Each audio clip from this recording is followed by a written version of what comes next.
السلام عليكم ورحمة الله وبركاته. إن الحمد لله نحمده ونستعينه ونستغفره ونعوذ بالله من شرور أنفسنا ومن سيئات أعمالنا. من يهده الله فلا مضل له ومن يضلل فلا هادي له. وأشهد أن لا إله إلا الله وحده لا شريك له وأشهد أن محمدا عبده ورسوله صلى الله تعالى عليه وعلى آله وصحبه وسلم تسليما كثيرا. أما بعد. মহান আল্লাহর সমস্ত প্রশংসা, সালাত এবং সালাম নাজিল হোক প্রিয় নবী সাল্লাল্লাহু আলাইহি ওয়াসাল্লামের ওপর। আজ জুমাবার 24শে জমাদাল উলা 1445 হিজরি মোতাবেক 8ই ডিসেম্বর 2023 আমাদের ধারাবাহিক আলোচনা সংক্ষিপ্ত জাদুল মাদ থেকে পর্ব নম্বর 64। বিষয়বস্তু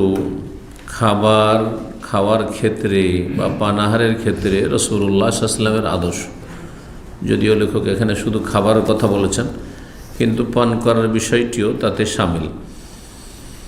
তো খাওয়া দাওয়ার ক্ষেত্রে রাসূলুল্লাহ সাল্লাল্লাহু আলাইহি ওয়াসাল্লামের আদর্শ কেমন ছিল শুরু থেকে শেষ পর্যন্ত, এতে বিভিন্ন বিষয়গুলি নিয়ে এসেছেন।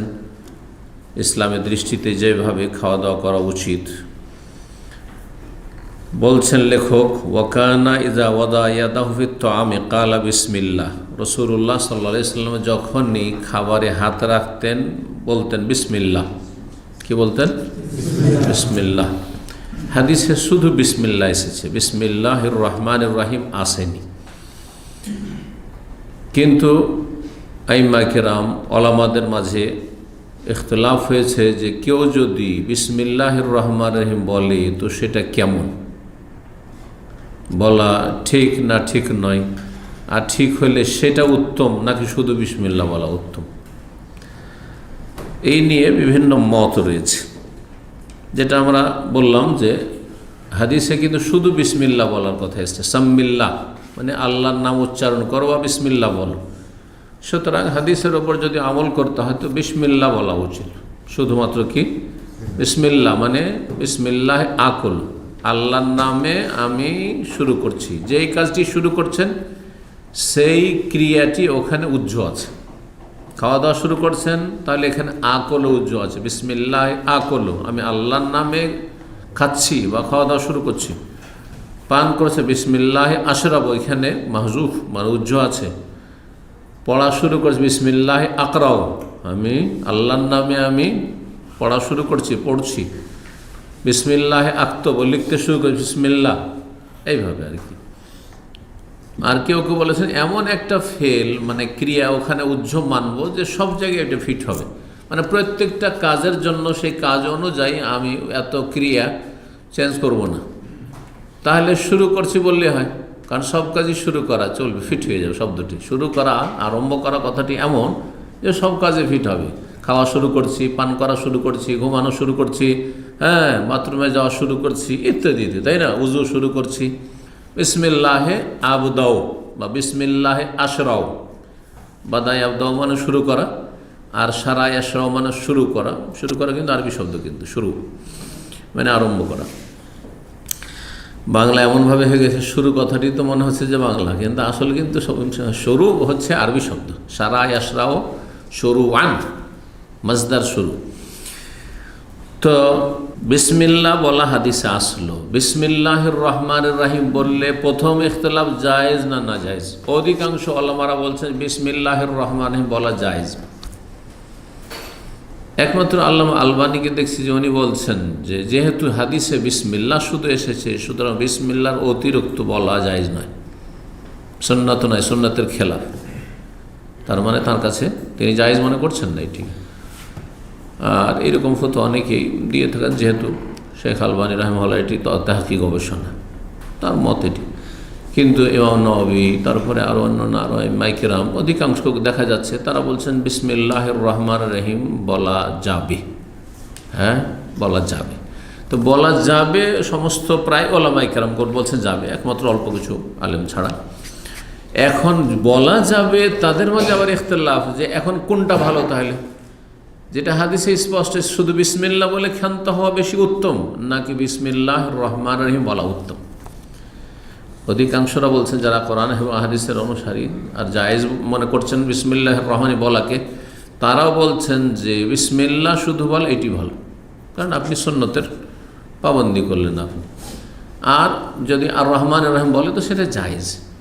একমাত্র কিছু এরকম আলেম রয়েছেন যারা বলছেন যে অতিরিক্ত বললো, রহমান বললো, রহিম বললো, সুতরাং সেটা বেশি উত্তম। কিন্তু আমরা মাঝামাঝিটা নিতে পারি যে জায়েজ, না জায়েজ মনে করব না। আর বিসমিল্লাহ বলে বেশি ভালো, কারণ হাদিসে ওইটা এসেছে।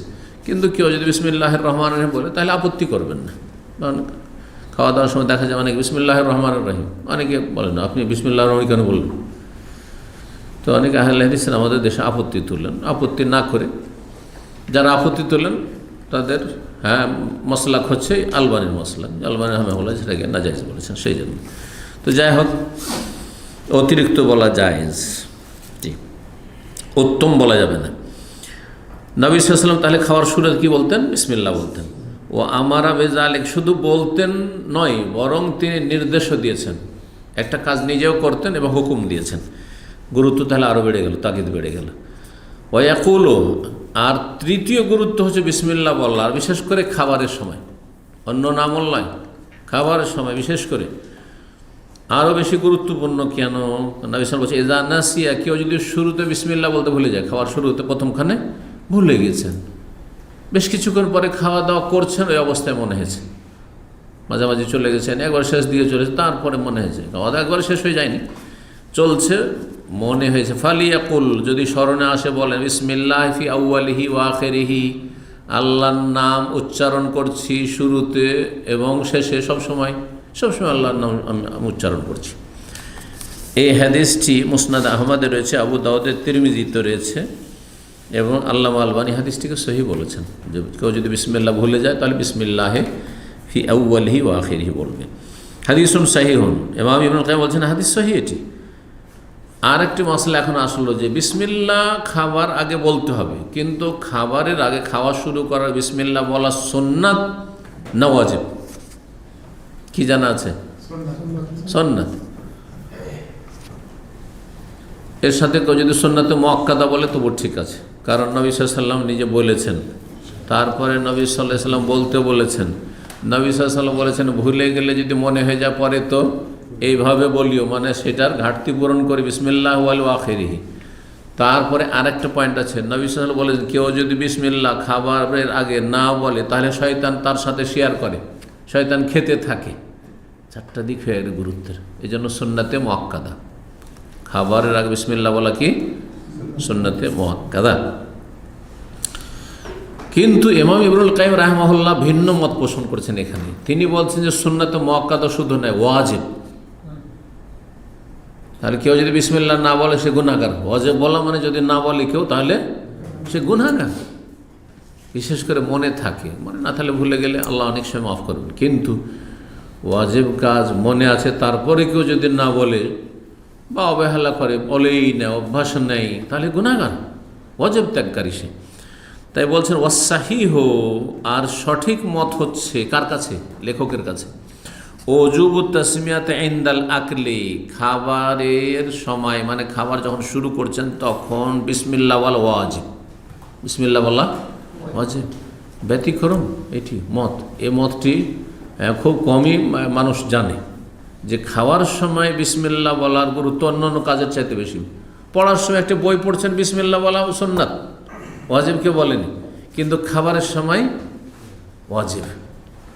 এবং দলিল কিন্তু খুব মজবুত যে বিসমিল্লাহ না বললে আপনার সাথে শয়তান খাচ্ছে, আপনি শয়তানকে খেতে দেবেন, শয়তানকে নিয়ে প্লেটে বসে খাবেন, কত বড় অন্যায় কাজ করছেন আপনি। তো যার ফলে কিন্তু পড়াশোনার ক্ষেত্রে তো আর বলা হয়নি যে শয়তান তোমার সাথে পড়তে লাগবে, তাই না? তো এই জন্য ওইসব ক্ষেত্রে সুন্নাত মুস্তাহাব বলা যেতে পারে, কিন্তু খাওয়ার আগে বিসমিল্লাহ বলা ওয়াজিব। ইমাম ইবনুল কাইয়িম রাহিমাহুল্লাহর কাছে, মূল কিতাবের লেখক, ওয়া তারিকুহা, আর যেই ব্যক্তি বিসমিল্লাহ পরিত্যাগ করলো, খাবার আগে বিসমিল্লাহ বলল না, শারীকুহু শয়তান, তার অংশীদার হচ্ছে খাবাই শয়তান, তার সাথে ভাগ বসিয়ে দিল খাবার। আর শয়তান যদি খায়, এমনিতে যদি একজনের খাবার দুজন খান তাহলে কোনো রকম হবে, কিন্তু কম তো হবে একটু, হ্যাঁ কম তো হবে। বাহ্যিক যেটা, যদিও যথেষ্ট হবে, তো আমল ওয়াহিদ একফিল ইসলাম, মুমিনের একজনের খাবার দুজনের জন্য যথেষ্ট আমরা বলেছেন, দুজনের খাবার তিনজনের জন্য যথেষ্ট, তিনজনের খাবার চারজনের জন্য যথেষ্ট বা তারও বেশি যথেষ্ট। আর এটা পরীক্ষিত, একটা প্লেট চারজনের, পাঁচজন ছয়জন খাচ্ছেন, হয়ে যাচ্ছে, মোটামুটি চলার মতো হয়ে যাচ্ছে। জি, তো বলছেন যে যেই ব্যক্তি বিসমিল্লাহ পরিত্যাগ করলো তার অংশীদার হচ্ছে শয়তান ফি তাআমিহি ওয়া শারাবিহি, খাবারের ক্ষেত্রে আর পানির ক্ষেত্রে। খাবার সময় বিসমিল্লাহ যদি না বলেন, শয়তান আপনার সাথে খেলো। গ্লাসে পানি পান করছেন, যখন বিসমিল্লাহ বললেন না, শয়তান আপনার সাথে পান করে দিল, ভাগ বসালো।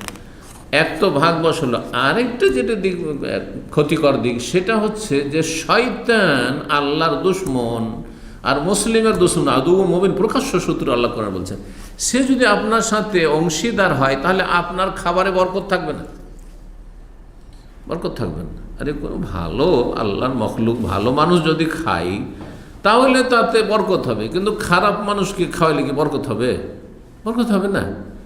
তো খারাপ জিন, শয়তান মানে খারাপ, খারাপ জিন।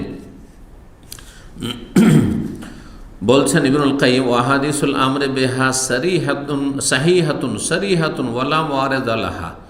তিনি যে বলছেন যে বিসমিল্লাহ বলা পানাহারের আগে ওয়াজিব, এই বিষয়টিকে আরও শক্ত করে বলছেন যে এই মর্মে যে নির্দেশের হাদিসগুলি রয়েছে, নির্দেশমূলক হাদিস রয়েছে যে তোমরা বিসমিল্লাহ বলে খাওয়া শুরু করো, সাম্মিল্লাহ বিসমিল্লাহ বলে খাও। একটা বালক তাড়াতাড়ি করে খেতে শুরু করেছে, একবার এদিকে হাত মারছে, একবার ওইদিকে হাত মারছে, যেদিকে ভালো পাচ্ছে ছো মারছে। নবী সাল্লাল্লাহু আলাইহি ওয়াসাল্লাম বলে সাম্মিল্লাহ, এই বালক বিসমিল্লাহ বলে খাও। আর আমর ইবনে সালমা ছিলেন ছোট্ট বাচ্চা, প্লেটে বসে একসাথে, তো আর ওদের খাওয়ার অভ্যাস, এক প্লেটে খাও।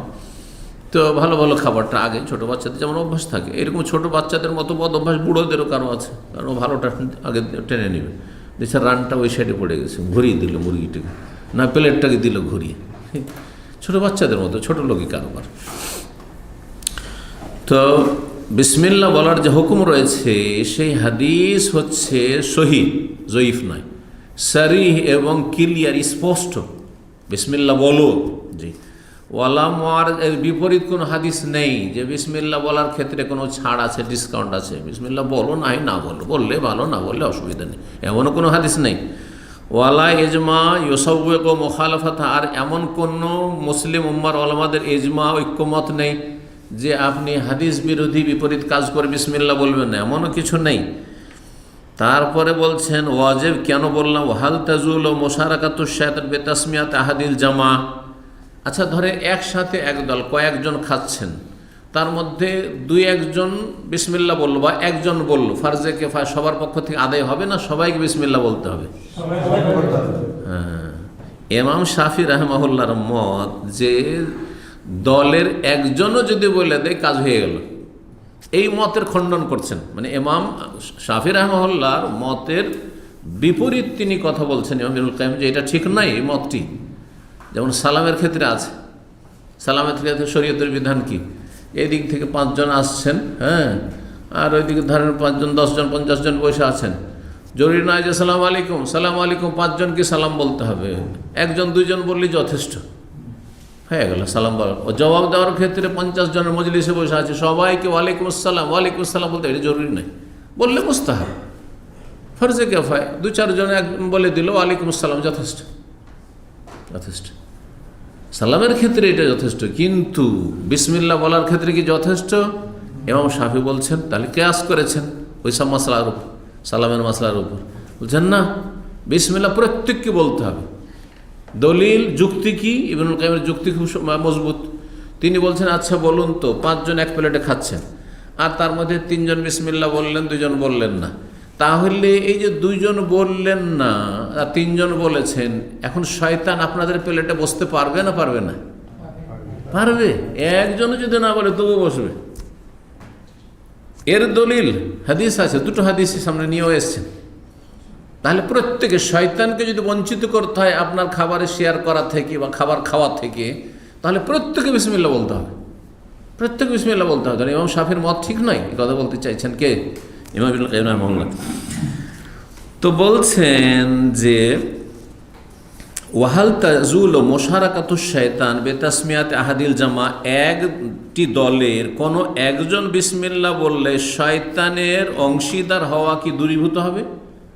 যে একজন দুইজন বলল, এক দলের ভিতরে 25-50 জন বা 10 জন আছে, 5 জন আছে, তার মধ্যে একজন বলল, তাতে কি শয়তান খাবারে শেয়ার করা থেকে বঞ্চিত হবে? না, হবে না, ও তো খাবে, তারপরও খাবে, কারণ কেউ বলেছে, কেউ বিসমিল্লাহ বলেনি। বলছেন ফান্নাস্তা শাফি, ইমাম শাফি যেটা স্পষ্ট করেছেন সেটা হলে আলা এজায় তাসমিয়াতিল ওয়াহিদ, একজন বললে যথেষ্ট হয়ে যাবে। একজন যদি বিসমিল্লাহ বলে কয়েকজনের ভিতরে, তাহলে যথেষ্ট হবে।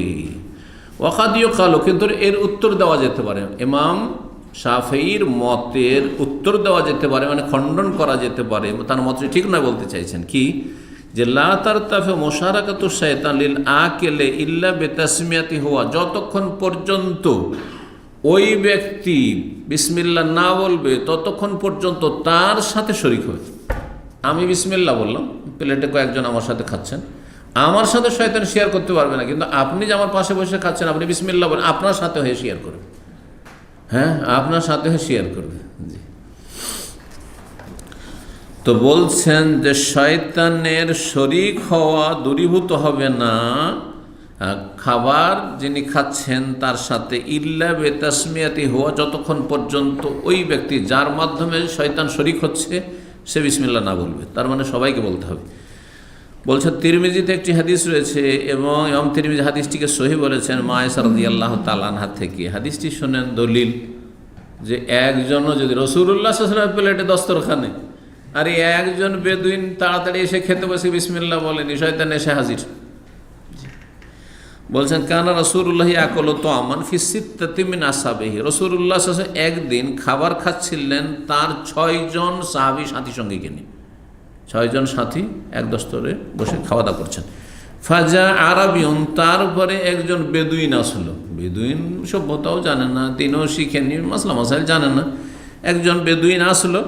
ফাকালাহু বিলুকমাতান, আসার পরে এত তাড়াতাড়ি খেতে শুরু করলো যে খাবার যে সামনে চলে সেটা 2 লোকমাতে সাফ করে দিল। কিছু লোক আছে এত স্পিডে খেতে পারে, আর যদি পেটে জ্বালা থাকে তো বলতে হবে না, ও দেখবে যে আমি যদি দেরি করি তো এরা তো সেঁটে নেবে সব, আমি আগে সেঁটে ফেলি। ফাকালাহু বিলুকমাতান, 2 লোকমাতে ওই বেদুইন খেয়ে ফেললো। ফাকাল রাসূলুল্লাহ সাল্লাল্লাহু আলাইহি ওয়াসাল্লাম, রাসূল বললেন, শোনো, এত তাড়াতাড়ি কেন শেষ করলে জানো? তোমরা দেখতে পাচ্ছ না ওর সাথে শয়তান খেয়ে নিল, ও খাচ্ছে, শয়তানও খাচ্ছে তার সাথে। আমার শোনো, ইন্নাহু লাউ সাম্মা লাকাফাকুম, এই যে বেদুইন এসে খেতে লেগেছিল আমাদের সাথে বা তোমাদের 6 জনের সাথে, যদি এই লোকটি বিসমিল্লাহ বলতে, বেদুইনটা বিসমিল্লাহ বলতো, লাকাফাকুম, তোমাদের সবার জন্য খাবার যথেষ্ট হয়ে যেত, সবার খাবার যথেষ্ট হয়ে যেত। হাদিস ইমাম তিরমিজি নিয়ে এসেছেন, হাদিস 1858 তিরমিজিতে রয়েছে, আবু দাউদে 3767, মুসনাদ আহমদে রয়েছে, এবং হাদিসটি আল্লামা আলবানী রল গলি 1965 নিয়ে এসেছেন, মানে হাদিস সহিহ। জি, হাদিস জয়ীফ নয়। তারপরে হুয়া মালুমুন, আর এটাও জানা আমাদের যে আন্নাহু সাল্লাল্লাহু আলাইহি ওয়াসাল্লাম হুয়া ওয়াসাবু সাম্মু, এটা কি আমরা বিশ্বাস করি না যে নবী সাল্লাল্লাহু আলাইহি ওয়াসাল্লাম আর তার সাহাবায়ে কেরাম যে 6 জন তারা সবাই বিসমিল্লাহ বলেছে, শুধু একমাত্র একজন ওই যে বেদুইন সে বিসমিল্লাহ বলেননি, যার ফলে তাড়াতাড়ি খেয়ে দিয়ে শেষ, খাবার শেষ প্লেটে। বলছেন যে এটা সর্বজন বিদিত, আন্নাহু সাল্লাল্লাহু আলাইহি ওয়াসাল্লাম হুয়া ওয়া আসহাবু, নবী সাল্লাল্লাহু আলাইহি ওয়াসাল্লাম এবং তার যে 6 জন সাথীর সঙ্গী সাম্মু, তারা বিসমিল্লাহ অবশ্যই বলেছেন। ওয়ালিহাজা জা ফি হাদিস হুযায়ফা, এই জন্য আরেকটি হাদিস হুযায়ফা রাদিয়াল্লাহু তাআলা আনহু থেকে বর্ণিত হয়েছে, বলছেন হাজারনা তাআমান, একদিন আমরা একটি খাবারের দাওয়াতে উপস্থিত, খাবার সামনে পরিবেশন করা হয়েছে আর আমরা হাজির সেখানে। জারিয়াতুন, হঠাৎ করে একটা ছোট্ট বালিকা আসলো, জারিয়াতুন, বালিকা ছোট্ট মেয়ে আসলো, কুচি মেয়ে, কান্নাহা তুদফার, এত দ্রুত বেগে ছুটে আসছে, মনে হচ্ছে তাকে কেউ ধাক্কা দিয়ে নিয়ে আসছে, একবারে তাড়াতাড়ি দৌড় দিয়ে ঝাঁপিয়ে খেতে আসছে, খেতে ঝাঁপ দিয়ে যেন দৌড় দিয়ে ছুটে আসছে ওই সেই মেয়েটি, ছোট্ট মেয়ে। কান্নাহা তুদফা, যেন তাকে কেউ ধাক্কা দিয়েছে পেছন থেকে। ফাজাহাবাত লিতাদায়াদাহা, সে মেয়েটি এসে চট করে খাবারে হাত দিতে গেছে, খাবারে হাত দিয়ে খেতে শুরু করবে। ফাখাযা রাসূলুল্লাহ ইয়াদাহা, রাসূলুল্লাহ তখন তার হাতটাকে ধরে নিয়েছেন, খাবারটা ঢুকে দিয়ে যাচ্ছিল হাতে, হাতখান ধরে নিয়েছেন নবী সাল্লাল্লাহু আলাইহি ওয়াসাল্লাম।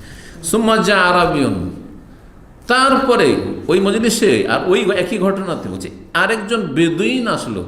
ফাখাযাহু, সেও এসে চট করে খাবারে হাত দিতে গেছে। মানুষের কত খিদা থাকতো চিন্তা, খাবার সামনে আছে, এটা এখানে বুঝতে পারবেন না থেকে। এক সময় হজে, সুবহানাল্লাহ, হজে এক সময় খাবার ফিরিয়ে দেওয়া হয়তো, কি যে কাড়াকাড়ি হয় ওগুলো তো যারা দেখেছেন তো দেখেছেন, যখন বিতরণগুলি হয় অথবা বসিয়ে বসিয়ে খাওয়া। একটা জায়গায় ছিল মিনার মসজিদে খাইফের কাছে, বসিয়ে একবার ভিআইপি খাবার খাওয়ানো হয়তো। মদিনা ইউনিভার্সিটির ছাত্ররা জানতো, তো আমাকে সে ছাত্ররা তখন প্রথম যুগের হজ, সে প্রথম হজ ছিল 1990-91 হজ। তো 90, 91, 92, 93 এই সময়গুলো তো প্রতি বছর হজে যেতাম, তখন তার বাধা নিষেধ ছিল না। তারপরে দীর্ঘদিন প্রতি বছর হজে যাওয়ার সুযোগ পেয়েছি, মানে আইন কারণ এগুলো কিছু ছিল না, তো যে যেতে পারে। শুধু একটা মানে তখন আর ওই বাস টাস কিচ্ছু খুঁজতে হইতো না, আর হামলা টামলার তো কোনো বালাই নেই ওইসব। হ্যাঁ, কাফেলা ধরতে হবে, আপনি কোনো একটা ট্যাক্সিতে উঠে যান, না হয় পায়ে হেঁটে চলে যান, চলে গেলেই হইল, বাস পৌঁছে গেলে হলো মক্কা। তো যাই হোক, তো শুনতে পেলাম যে ওখানে মসজিদে খাইফে আমরা থাকি, পার্টি ফাটি বিছিয়ে সেখানেই থাকি, ওইটাই আমাদের জায়গায়, আরামে থাকি মসজিদের ভিতরে, 5 ওয়াক্ত সালাত পড়ে ওইখানেই হজ করেছি। প্রথম হজগুলো ওই কয়েক বছর ওইভাবে করেছি, কোনো ফুটপাতের নয়, মসজিদের ভিতরে একবারে। তা পাশে খাবার, আবার ওই বাথরুমের পাশে একটা খেমা ঘিরে সুন্দর খাওয়াচ্ছে, খুব মাশাআল্লাহ দানশীল মানুষ এদেশে অনেক আছে। তা এত সুন্দর খাসির বা উটের মন্দি খাওয়াচ্ছে, খুবই সুন্দর খাবার এক কথায় আর কি।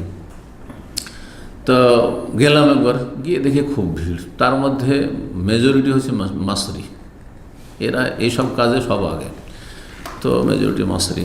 আর আমরা তো তখন যুবক ছাত্র, তখন কত আর বয়স, অল্প বয়স, তখন 22, 23, 24 সব বয়স আমাদের। তো এটা তো বয়সে আমাদের তো ওই বয়স যে এরকম সুযোগ সুবিধা পেলে তার ছাড়াছাড়ি নেই। তো আমরাও গেলাম, আমরা একবারের ফিকির আছে যে একবার ঢুকলে তো কাজ হয়ে গেল, খেয়ে বেরিয়ে যাব। তো বেশ কিছুক্ষণ অপেক্ষা করার পরে ঢুকলাম, হ্যাঁ লাইনে ঢোকার পরে সব ছোটাছুটি করে এমনভাবে বসছে, আর বসার সাথে সাথে আল্লাহ, এই যাদের কথা বললাম এদেরকে দেখছি ভাত খাচ্ছে না, শুধু গোস্ত, খাওয়া দাওয়া শেষ, ছোট করে আবার বেরিয়ে গেল, বেরিয়ে যাওয়ার পর আবার লাইন লাগিয়ে দিল। বেশ কিছু লোককে এভাবে দেখলাম যে 3-3বার করে লাইন লাগাচ্ছে কিসের জন্য? ওই যে একবার গোস্ত খাওয়ালে আবার ঢুকবে, এই কাজ করছে। তো এইসব চরিত্রগুলো তাদের দেখেছি, সুবহানাল্লাহ। কেউ একবার খেতে পায় না ভাত, আর এমনি ভাতটা খাওয়া যাচ্ছে, এত স্বাদের ভাত যে ভাতে গোস্ত না থাকলেও খাওয়া যায়। হ্যাঁ, সে একটু করে খায়, আবার ঢুকে, আল্লাহ হেদায়েত করে সব চরিত্রের লোক। তো মানুষ যে ছুটে গিয়ে দস্তরখানে মানে ঝাঁপিয়ে পড়ে আর খায়, ওই সব দৃশ্যগুলো কিন্তু দেখেছি আমরা, বুঝতে পেরেছেন? জি। তো বলছেন যে রাসূলুল্লাহ সাল্লাল্লাহু আলাইহি ওয়াসাল্লাম ওই বেদুইনের হাত ধরে নিলেন, মেয়েটার একবার হাত ধরে থামাইলেন, কারণ ওর মাধ্যমে জিন শয়তান বসতে যাচ্ছিল। আবার এই বেদুইন বিসমিল্লাহ বলেনি, আর হাত দিতে যাচ্ছিল, তার হাতটাকে ধরে নিলেন, শয়তান আর সুযোগ পেল না। তারপরে রাসূল বলে ইন্না শায়তানা ইয়াস্তাহিল্লু তা'আমা, শয়তান মানুষের খাবারকে হালাল করে নেয়, মানে খাবারে শেয়ার করে, ভাগ বসিয়ে দেয়। কখন? আল্লাহ ইউজকার ইসমুল্লাহ আলাইহি, যদি আল্লাহর নাম খাবারের শুরুতে না উচ্চারণ করা, বিসমিল্লাহ না বলা হয়। ওয়াইন্নাহু জাআ বিহাযিহিল জারিয়াতি, আর শয়তান কিন্তু এই বালিকাটিকে, বাচ্চা মেয়েটিকে নিয়ে এসছে কিসের জন্য? লিয়াস্তাহিল্লা বিহা, এই খাবারে অংশ নেওয়ার জন্য, এই খাবারকে তার জন্য হালাল করার জন্য, যে কোনো রকম করে আমি যারা হাত দিতে পারি, কারণ কারো মাধ্যম ছাড়া পারছেন না হাত দিতে। যদি আপনারা বিসমিল্লাহ বলে খাচ্ছেন, তো আপনাদের মাধ্যমে তার যেতে পারছেন না, ওখানে যাওয়ার কোনো চান্স নেই। তাহলে এমন কোনো ব্যক্তিকে নিয়ে এসে বসিয়ে দিও আপনার প্লেটে যে বিসমিল্লাহ বলেন, আর ওর মাধ্যম। ধরেন আপনারা অনেক সময় কিন্তু এরকম করেন, 2-4 জন খাচ্ছেন, দেখছেন যদি একজন আরও ঘুরছে, আসেন ভাই বসেন, আর বসে গেল, ওই যে বিসমিল্লাহ বললো না, ওর মাধ্যমে শয়তান বসে গেল। যদি বিসমিল্লাহ না বলে পরে যাদেরকে খুব আদর করে আর আপ্যায়ন করে বসতে বললেন, ভদ্রতা দেখি, ওর মাধ্যমেই কিন্তু জিন শয়তান খেয়ে ফেলল, আর বরকত সে নিয়ে নিল। তো বলছেন যে এই মেয়েটিকে নিয়ে আসলো শয়তান অশ্বাসা দিতে থাকে, মেয়েটিকে যেন পরিচিত করছে, যা বস, তুই বস, যে তোর মাধ্যমে আমরা বুঝতে পারবো, খাবারকে হালাল করার জন্য বা অংশ নেওয়ার জন্য। ফাআখাযতু বিয়াদিহা, তখন আমি মেয়েটির হাত ধরে ফেললাম। কারণ নবী সাল্লাল্লাহু আলাইহি ওয়াসাল্লাম যেগুলো গায়বের কথা ওহীর মাধ্যমে জানছেন, তারপরে নবী সাল্লাল্লাহু আলাইহি ওয়াসাল্লামকে আল্লাহ অনেক কিছু দেখারও ক্ষমতা দিয়ে দিতেন, মুজিজা। ফাজা বিহাযাল আরাবী, যখন শয়তান দেখলো যে মেয়েটির ওসিলাতে ঢুকতে পারলাম না খাবারে, তখন এই বেদুইনকে নিয়েছে যে তুই বস, হ্যাঁ, এই বেদুইনকে শয়তান প্ররোচনা দিচ্ছে যে তুই বস, লিয়াস্তাহিল্লা বিহি, যাতে শয়তান এই খাবারকে হালাল করতে পারে, অংশ নিতে পারে। ফাআখাযতু বিয়াদিহি, নবী বলছেন এরও হাত আমি ধরে ফেললাম। তো এর মাধ্যমেও শয়তান চান্স নিতে পারলো না, দুই চান্স গেল শয়তানের। ওয়াল্লাযী নাফসি বিয়াদিহি, সেই আল্লাহর কসম করে বলছি যার হাতে আমার প্রাণ রয়েছে, ইন্না ইয়াদাহু লাফি ইয়াদি মা ইয়াদাইহিমা, নিঃসন্দেহে তোমাদেরকে বলছি যে শয়তানের হাত আমার হাতের মধ্যে রয়েছে, হাতের মুঠে রয়েছে, মানে শয়তানের হাত ধরে আছি, শয়তানের হাত আমি ধরে আছি, মা ইয়াদাইহিমা, এই দুইজনের হাতের সাথে। এই মেয়েটির হাত যে ধরে আছি, আর এই যে বেদুইনের হাত ধরে আছি, আর এই হাতের মুঠে শয়তানের হাত আছে, মানে ওর একসাথে হাত ঢুকাচ্ছিল, আর শয়তানকে আমি ধরে ফেলেছি। এটি রাসূলুল্লাহ সাল্লাল্লাহু আলাইহি ওয়াসাল্লামকে আল্লাহ ক্ষমতা দিয়েছেন মুজিজা হিসাবে। আমাদের ক্ষমতা নেই যে শয়তানকে ধরে নেবেন। আমরা মাঝে মাঝে স্বপ্নে, আমি তো দেখি, জানি না আপনারা দেখেছেন কি না, দেখছি যে শয়তান খুব দুষ্টামি করছে, হ্যাঁ, খুব বদমাইশি করছে। তখন করছি কি, আমি শয়তানকে ধরে ফেলেছি, মনে হচ্ছে ধরেই নিলাম, কাজ হয়ে গেছে। এমনি ধরা যাবে না, কিন্তু আমি দোয়া পড়ছি, মানে ঘুমটা হালকা হয়ে গেছে, আর দোয়া পড়তে লেগেছে, বেশ কিছু দোয়া পড়তে লেগেছে। আউযু বিকালিমাতিল্লাহি তাম্মাতি মিন গাযাবিহি ওয়া ইকাবিহি ওয়া শাররি ইবাদিহি ওয়া মিন হামাযাতিশ শাইতানি ইয়াহযুরুন। ধরেন এই ধরনের কিছু দোয়া যখন পড়তে লেগেছি, শয়তানকে ধরেই ফেলেছি, আর তারপরে ভাবছি যে কাজ হয়ে গেছে, শয়তানকে আমি ছাড়বো না। পরে যেমনই পুরোপুরি ঘুমটা ভেঙেছে, হালকা ঘুমার অবস্থা মনে হচ্ছে ধরে আছি শয়তানকে, যেমনই ঘুমটা ভেঙেছে আর আমার হাতে উঠে নেই, কোথায় চলে গেছে, নিশ্চিহ্ন হয়ে গেছে। কারণ আমাকে সেই ক্ষমতা দেওয়া হয়নি, যার ফলে জাগ্রত অবস্থার শয়তান আমার হাতে নেই। কিন্তু নবী সাল্লাল্লাহু আলাইহি ওয়াসাল্লাম জাগ্রত অবস্থায়, খাওয়া দাওয়ার অবস্থায় বলছেন, দেখো আমার হাতের মধ্যে কিন্তু শয়তানের হাত আছে, শয়তানকে এখানে ধরে রেখেছি। এই মেয়েটির হাত আছে, আর এই শয়তানের হাত, আর এইখানে বেদুইনের হাত ধরে আছি, আর এই শয়তানের হাত ধরে আছি। রাসূলুল্লাহ সাল্লাল্লাহু আলাইহি ওয়াসাল্লাম, এটাকে বলা হয় মুজিজা, মানে অসাধারণ কিছু হওয়া, অলৌকিক কিছু হওয়া। এই হাদিস কোথায় রয়েছে? সহিহ মুসলিমের হাদিস, সহিহ মুসলিম হাদিস 2017 নম্বর হাদিস, আবু দাউদে রয়েছে, হুযায়ফা রাদিয়াল্লাহু আনহু বর্ণনা করেছেন। তারপরে বলছেন সুম্মা যাকারা ইসমাল্লাহি ওয়া আকালা, তারপর রাসূলুল্লাহ বিসমিল্লাহ বললেন আর খেলেন, আর যারা খেলো সাথে তাদেরকে বললেন যে বিসমিল্লাহ বলে খাও। ওয়ালাকিন কাদ ইউজাব, এই দুটো হাদিস দিয়ে কি জানা গেল? এই হুযায়ফার হাদিস আর আগের একটা বেদুইনের, এর মাধ্যমে কি জানা গেল? যে আপনারা সবাই যদি বিসমিল্লাহ বলেন, কিন্তু একজন দুইজনও যদি বিসমিল্লাহ না বলে, ওর মাধ্যমে শয়তান ঢুকে যাওয়ার চেষ্টা করবে আর খাবারে অংশ নেবে। জি, এর উত্তর কেউ কেউ দিয়েছেন, সেই জন্য সে উত্তরটা ওখানে নকল করেছে। ওয়ালাকিন কাদ ইউজাবু, কিন্তু এর জবাব দেওয়া যেতে পারে বিআন্নাহু সাল্লাল্লাহু লাম ইয়াকুন ওয়াদা ইয়াদাহু ওয়ালাকিন্নাল জারিয়াতা ইবতাদাত। কেউ কেউ এই হাদিসের ব্যাখ্যা করেছেন রাসূলুল্লাহ তখন পর্যন্ত খাবার শুরু করেননি, হ্যাঁ, নবী সাল্লাল্লাহু আলাইহি ওয়াসাল্লাম তখন পর্যন্ত খাবারে হাত দেননি। প্রথম হাত ঢুকিয়েছে কে? ওই মেয়েটি, আর মেয়েটি বিসমিল্লাহ বলেনি, সেই জন্য শয়তান সেখানে চান্স পেয়েছে। এইরকম উত্তর কেউ কেউ দিয়েছেন এর। জি, এক কথায় ইমাম ইবনুল কাইয়িম রাহিমাহুল্লাহ এই শয়তানের বিষয়টি যে খাবারে শেয়ার করে, একজনও কেউ যদি বিসমিল্লাহ না বলে, এই সব নিয়ে আসার পরে যেটা বলতে চায় সেটা হচ্ছে বিসমিল্লাহ বলা পানাহারের আগে ওয়াজিব। জি, ঠিক একমাত্র তার মত। আমি দেখলাম শাইখ ইবনে বাজ আরও সমস্ত উলামা কেরাম সবাই বলছেন সুন্নাতে মুআক্কাদা, তার মানে প্রায় উলামা কেরাম সুন্নাতে মুআক্কাদাই বলেছেন, ওয়াজিব খুব কম দেখা গেছে। কিন্তু ইবনুল কাইয়িম রাহিমাহুল্লাহর এটি মত। ও আম্মা মাসালাতু রাদ্দিস সালাম, ওই যে একটু আগে বলছিলাম যে সালামের উপর কিয়াস করা, সালাম সবার দেওয়া জরুরি নয়, আর সালামের জবাবও সবার দেওয়া জরুরি নয়। বলছে আম্মা মাসালাতু রাদ্দিস সালাম, সালামের জবাব দেওয়ার মাসলা, এবং ওয়াতাশমিতুল আতিস, এইরকম হাঁচির জবাব, হাঁচি পড়লো আর আলহামদুলিল্লাহ বললো, তাহলে আমাদের কি বলতে হবে? ইয়ারহামুকাল্লাহ। সবাইকে বলতে হবে না অল্প কেউ কিছু বললে চলবে?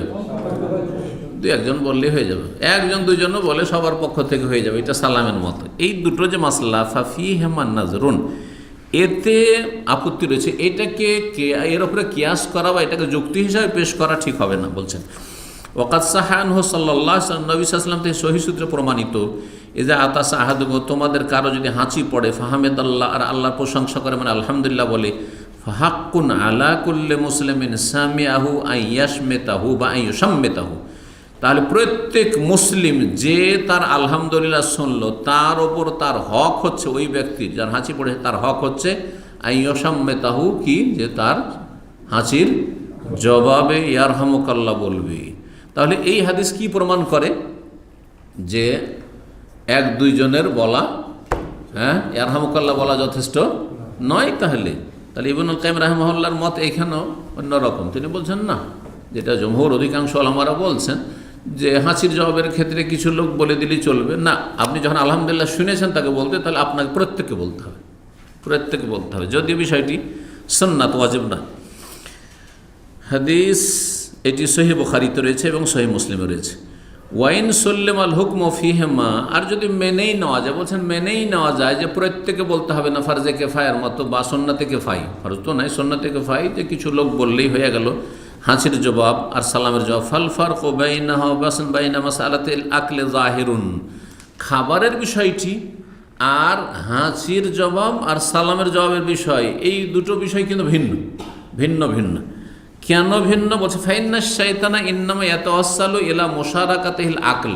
দেখেন, খাবারের শুরুতে যদি বিসমিল্লাহ না বলেন কেউ একজন, তাহলে তার মাধ্যমে শয়তান খাবারে অংশ নেবে। পক্ষান্তরে হাঁচির জবাব যদি কিছু লোক নাও বলেন বা কেউ না বলেন, সালামের জবাব যদি কিছু না বলেন, তো সেখানে কিন্তু শয়তানের পার্টনারশিপের বিষয়টি আসছে না, কিন্তু সেজন্য বিষয় ভিন্ন হয়ে গেল। বলছেন ফাইজা সাম্মা গায়রাহু, যদি ধরেন অন্যরা বিসমিল্লাহ বলল, কাল্লাত মুশারাকাতুশ শায়তানি লাহু, শয়তানের অংশ নেওয়াটা কমে আসলো, কিন্তু একেবারে টোটালে অংশ নিতে পারবে না এমন হবে না। প্রত্যেকের মাধ্যমে শয়তান অংশ নেয়। ধরেন এক প্লেটে 5 জন খাচ্ছেন, 4 জন বিসমিল্লাহ বলেছেন, তাহলে 4টা শয়তানের অংশ কমলো। 4টা শয়তান কিন্তু 4 জনের সাথে শেয়ার হইতে পারত, কিন্তু বিসমিল্লাহ বলার কারণে অংশ নিতে পারলো না, শেয়ার হইতে পারলো না। একজন আছে, সে বিসমিল্লাহ বলেননি, তাহলে একটা শয়তান শরীক হইতে পারলো।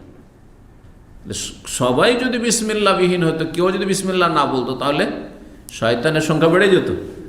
আর যখন 1 2 শুধু বিসমিল্লাহ বললো না, তখন শয়তানের পার্টনারশিপটা কমে আসলো, তার অংশটা কমে আসলো। তো বলছেন যে যদি কেউ বলে আর কেউ বলে না হয়তো বিসমিল্লাহ, কাল্লাত মুশারাকাতুশ শায়তানি লাহু, তাহলে শয়তানের অংশীদারিত্ব কমে আসলো।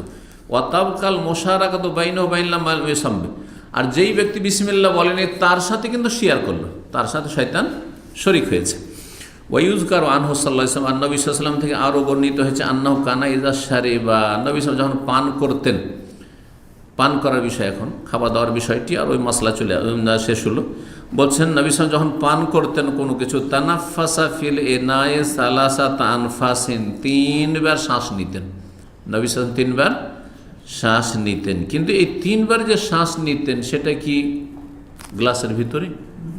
হ্যাঁ, তাহলে তো ভিতর থেকে যে শ্বাসটা বেরোচ্ছে সেটা খারাপ, তাহলে একটু সরিয়ে, এগুলোতে তো অসুবিধা নেই, পান করছেন এমনি সরিয়েই থাকছে। কিন্তু গ্লাসে যদি ফোঁ ফোঁ করে, যেমন গবাদি পশু, আপনি দেখেছেন গরু মহিষকে আপনার খেতে দেখেছেন, পান করতে দেখেছেন, পানি পান করছে, ফস করে ফস করছে পানিতে, আরও পানি টানছে। তো এইটাই যদি করতে থাকেন, ছোটো বাচ্চারা বুঝে না, অবুঝেরা করে, বা অশিক্ষিত অনেক মূর্খ বড়রাও করে, এরকম যদি করেন, তাহলে নাক মুখ থেকে যে ভাব, খারাপ ভাবটা বেরোচ্ছে, ভিতর থেকে যেটা বেরোচ্ছে সেটা তো দূষিত, তাহলে সেটা পানিতে যাচ্ছে, আর সেই পানিটা আপনি টানছেন, তাহলে তো আপনার শরীর স্বাস্থ্যের জন্য ক্ষতি করে। এই জন্য তাহলে কী করতে হবে, পাত্রটা একটু সরে থাকতে হবে যখন আপনি শ্বাস নেবেন। একবার খেলেন, শ্বাস নিলেন, 1 ঢোক খেলেন বা এক টানে কিছুক্ষণ পান করলেন, তারপরে যখন শ্বাস নেবেন ওতে শ্বাস না নিয়ে বাইরে শ্বাস নেন। 3 বার করে শ্বাস নিতেন। আর শ্বাস নেওয়ার সময় আহমাদুল্লাহ ফিকুল্লে নাফাসিন, আর প্রত্যেক শ্বাসে তিনি আল্লাহর প্রশংসা, মানে আলহামদুলিল্লাহ বলতেন। ওয়াস করুহ, আল্লাহর শুকরিয়া আদায় করতেন, ফি আখিরিহিন্না, শেষখানে। কিন্তু এই হাদিস কি সহি? এই হাদিস সহি নয়। এই হাদিস থেকে তার কি বোঝা যায়, যে প্রত্যেক শ্বাসে একবার খেলেন, পান করলেন, আলহামদুলিল্লাহ, আবার টান দিলেন আলহামদুলিল্লাহ, আবার টান দিলেন আলহামদুলিল্লাহ, শেষখানে আল্লাহ শুকরিয়া আদায় করেছেন, আল্লাহর শুকরিয়া আদায় করেছি আলহামদুলিল্লাহ, বা অন্য আরও দোয়া পড়লেন আপনি, আলহামদুলিল্লাহ জাতামান ওসাখানা ইত্যাদি। তো বলছেন যে এই হাদিস সম্পর্কে বলছেন যে 3 বারে পান করা, এটা তো সহিহ হাদিস, সহিহ বুখারী মুসলিমে রয়েছে। কিন্তু এই হাদিসটি যেটাতে আছে যে 3 বার শ্বাস নিতেন আর প্রত্যেকবারে আলহামদুলিল্লাহ বলতেন, শেষখানে শুকরিয়া আদায় করতেন, এই হাদিসটি ইমাম ইবনে সুন্নি একজন মুহাদ্দিস ছিলেন এবং ইমাম নাসাইর বিশিষ্ট ছাত্র ছিলেন। তিনি তার একটি কিতাব রয়েছে আমালুল ইয়াউমিল লাইলা, তাতে তিনি বর্ণনা করেছেন বিইসনাদিন যায়িফিন ফি, দুর্বল হাদিস, হাদিসটি দুর্বল। ইমাম বুখারী রাহিমাহুল্লাহ এর একজন বর্ণনাকারী সম্পর্কে বলছেন মুনকারুল হাদিস, সে হাদিসের ক্ষেত্রে আপত্তিকর, সুতরাং তার হাদিস অত্যন্ত দুর্বল। ইমাম বুখারী যদি কারো সম্পর্কে মুনকারুল হাদিস বলেন তাহলে তার হাদিস বর্ণনা করে তার কাছে জায়েজ না। এক কথায় হাদিস দুর্বল। এই 3 বার করে আলহামদুলিল্লাহ বলা। তবলিগীদের মধ্যে সব আমলগুলি আছে, লোকমা উঠায় তখন কি বলে, হ্যাঁ আলহামদুলিল্লাহ, এখান থেকে হয়তো এসছে এই জাল হাদিস বা জয়ীফা, দুর্বল হাদিস থেকে এসছে হয়তো, কারণ দুর্বলের উপর আমল ওদের বেশি। তারপরে বলছেন যে রাসূলুল্লাহ সাল্লাল্লাহু আলাইহি ওয়াসাল্লাম যদি দেখতেন যে কোনো খাবারে দোষ ত্রুটি আছে, খাবারের দোষ ত্রুটি থাকে, গন্ধ আসছে অথবা ঝাল বেশি হয়ে গেছে, যদিও নবী সাল্লাল্লাহু আলাইহি ওয়াসাল্লাম, কিন্তু আমাদের তো হচ্ছে কখনো ঝাল হয়ে গেলে আপনি ঝাল খান না, ঝাল খাওয়া অভ্যাস আছে কিন্তু ঝাল একেবারে নেই, ঝাল নেই, হয়তো লবণ বেশি হয়ে গেছে আর লবণ কম খাওয়া অভ্যাস, এর বিপরীত, হ্যাঁ, খাবারে কোনো মজা নেই, দোষ ত্রুটি আমরা চর্চা করা শুরু করি। হ্যাঁ, এই খাবারে গন্ধ আসছে, খাবারে গন্ধ আসছে, আপনি চুপচাপ থেকে যান, আপনি খেয়েন না, খাবার আপনার রুচি হচ্ছে না, আপনি ছেড়ে দেন। কিন্তু যদি বলে দেন যে না খাবারে গন্ধ আসছে, খাবারটা আজকের ভালো না, তাহলে যারা খাচ্ছিল, হয়তো ক্ষুধার্ত বেচারা আছে, যারা খাচ্ছিল তারাও হয়তো খেয়াল করেননি, আপনার বলার কারণে খেয়াল করে ওরাও খাওয়া দাওয়া ছেড়ে দেবে। বোঝা গেছে? আপনি মানুষকে খাওয়া দাওয়াতে বঞ্চিত রাখলেন। অনেকের জন্য রুচিকর, কিন্তু আপনার জন্য হয়তো রুচিকর নেই, আমার জন্য রুচিকর নেই, যার রুচি নেই ওকে। কিন্তু আয়ের দোষ ত্রুটি চর্চা করা এটি অপছন্দনীয় কাজ, বরং করা ঠিক নয়। ওয়ামা আবা তো আমান কাত্ত, রাসূলুল্লাহ কখনো কোনো খাবারে দোষ চর্চা করেননি। বাল ইনকারিহাহু, যদি অপছন্দ করতেন তারা তাহলে হাত উঠিয়ে নিতেন, খেতেন না। ওয়াসাকাতা, চুপ থাকতেন, কোনো নেগেটিভ কোনো কথা বলতেন না যে খাবারটা ভালো না সেই জন্য আমার রুচি হইল না, খেতে পারলাম না, কোনো কথা বলতেন না। হাদিস এই মর্মে সহিহ বুখারীতে রয়েছে, সহিহ মুসলিমে। মা আবান নবী সাল্লাল্লাহু আমান কাত্তু, কখনো কোনো দোষ ত্রুটি চর্চা করেনি খাবারের। ইনিস্তাহাহু আকালাহু, পছন্দ হলে খেতেন। ওয়াইন কারিহাহু, যদি রুচি হইতো না খেতেন না, ছেড়ে দিতেন, হাত উঠিয়ে নিলেন, খাওয়া দাওয়া শেষ হয়ে গেল, এমনি বসে থাকেন, তাড়াতাড়ি আবার হাত ধুয়ে উঠে যান না। আর বিশেষ করে যদি মেহমান আপনার বাড়িতে হয়, আপনি আগেই তাড়াতাড়ি খেয়ে দিয়ে উঠে গেলেন, এতে মেহমান কিন্তু লজ্জায় পড়ে যাবে। হ্যাঁ, এই জন্য এই খেয়ালগুলো রাখা উচিত। অরুবামা কালা, কখনো কখনো বলতেন যদি রুচি না হইতো আর কেউ জিজ্ঞাসা করে ফেলে, যাও ইয়া রাসূলুল্লাহ আপনি খাচ্ছেন না কেন, তাহলে বলতেন আজেদুনি আফহু, আমার আগ্রহ নেই খাওয়ার, আমার রুচি নেই, তোমাদের আগ্রহ আছে, আমি খেতে পারছি না খুব বেশি। এটা কোনখানে একবারের ঘটনায় বলেছেন, সেটা হচ্ছে দব্বের গোস্ত সম্পর্কে। দব্ব জানতো, সান্ডা, সান্ডা সাহাবিরা খেয়েছেন রাসূলুল্লাহ দস্তরখানে।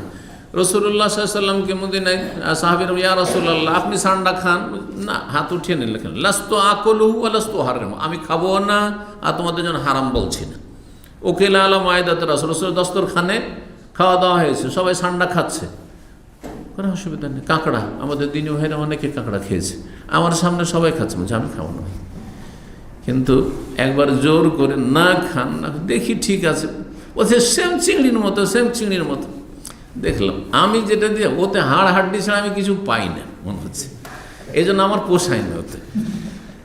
এমনি খারাপ কোনো ঘৃণা অরুচি নেই, যদিও একটা ছোটোকালকার অরুচি আছে যে হিন্দুরাকে খেতে দেখেছি ওইটা খাবো, এই জিনিসটা হয়তো অবশ্য কাজ করে অনেক সময়, কিন্তু তারপরেও খাওয়া যেতে পারে। আর জীবনে একবার একজন বলেননি আমাকে খাবার দিয়েছে যে গোস্তটা খান, আমি যে গোস্ত না, গোস্ত খাওয়া দাওয়ার পরে যখন খাওয়া দাওয়া শেষ হতে যাচ্ছে বলছে কিসের গোস্ত জানেন না, আমি তো ভাবছি যে কি হবে, হবে তো হাঁসের হবে না হয় মুরগিরই হবে, বড় মুরগির গোস্ত হবে, তো বলছি খরগোশের গোস্ত। তো খরগোশ শরীয়তে জায়েজ, কোনো মাকরুহ নাই, অসুবিধা নেই। কাঁকড়াও জায়েজ, যেগুলো পানির প্রাণী আপনার জায়েজ, রুচি হলে খান আর না হলে খেয়েন না।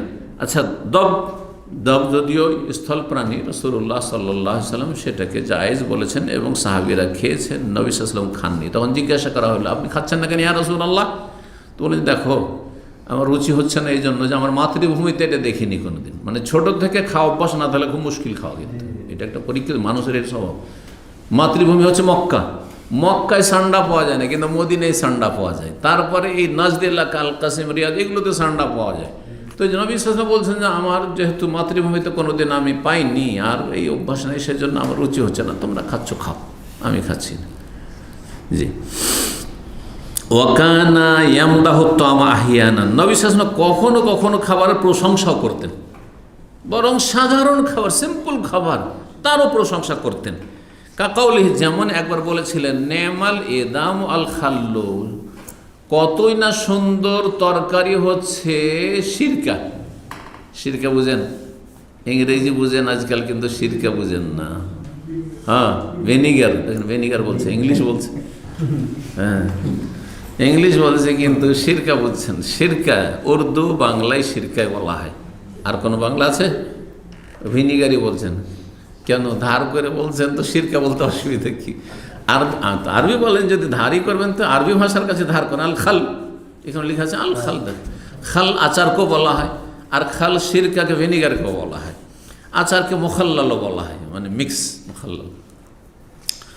তো নবী সাল্লাল্লাহু আলাইহি ওয়াসাল্লাম দেখেন, রুটি যদি কেউ ভিনিগারে ডুবিয়ে খায় তাহলে আজকাল খেতে পারবেন আপনারা? যদি এক সময় যারা আমাদের বয়সের সমসাময়িক, তারা কিন্তু লবণ বাটা দিয়ে রুটি খেয়েছেন, লবণ বাটা দিয়ে রুটি খেয়েছেন। তারপরে চাটনি, বাটা চাটনি দিয়ে তো রুটি খাওয়া, হাত পাকা রুটি, কলের রুটি, এগুলো এইসব রুটি মজার সাথে, চাউলের রুটি। জি। তারপরে আমাদের চোখের সামনে ভালো ভালো গৃহস্থ পরিবারে রুটি, আর রুটিতে কি যদি খুব ভালো হয় তাহলে একটু চিনিতে পানি দিয়ে দিলে চিনিতে ডুবিয়ে ডুবিয়ে রুটি খাচ্ছে, না হলে গুড়, হ্যাঁ রুটি, হ্যাঁ এক কামড় গুড় চিবাচ্ছে আর ওই রুটি খাচ্ছে। এই এক যুগ ছিল আমাদের বাল্য জীবনে। আর তারপরে তখন আসলো একটু ভদ্র ফ্যামিলি, আর একটু পয়সা হলে, একটু শিক্ষিত হয়েছে, তখন তার বাড়িতে আসলে একটু আলুর ভাজির সবজি, বিশাল ব্যাপার। আলুর ভাজি যদি কোনো লজিং বাড়িতে দিয়ে দিল তো আমরা ভাবতাম যে এই লজিং তো খুবই ভালো, খুব ভদ্র ফ্যামিলি একবারে। হ্যাঁ, বুঝতে পেরেছেন? আর না হইলে গুড়, গুড়ের এত বড় একটা টুকরা, বেশি না, এত বড় একটা টুকরা, আর না হলে এতটুকু চিনি পানি দিয়ে ভিজান আর এত ডুবডুবে খান। আর না হইলে লবণ বাটা, লবণের সাথে একটু একবারে লাল মরিচ, মানে শুকনো মরিচ, আর যদি আর একটু ভালো হয় তাহলে কাঁচা মরিচ, হ্যাঁ বেটে দিয়ে দিল, ব্যাস খাতে। আল্লাহু আকবার। এখন ভাবা যায় এখনকার ছেলে মেয়েদের যে জেনারেশন আপনাদের সামনে আসবে, আপনাদের ঘরে আছে, তাদেরকে যদি বলেন তো বলে এইসব কিস্সা মনে হয় নূহ আলাইহিস সালামের জামানার, তাই? অথচ বেশি দিন না, 30-40 বছর, হ্যাঁ 1975-80-র দিকে চলে যান, 80-র আগে, তাহলে এইসব পাবেন আপনি। নবী সাল্লাল্লাহু আলাইহি ওয়াসাল্লাম কি বলেছেন? 1400 বছর আগে কত না সুন্দর তরকারি হচ্ছে এই সিরকা, ভিনিগার।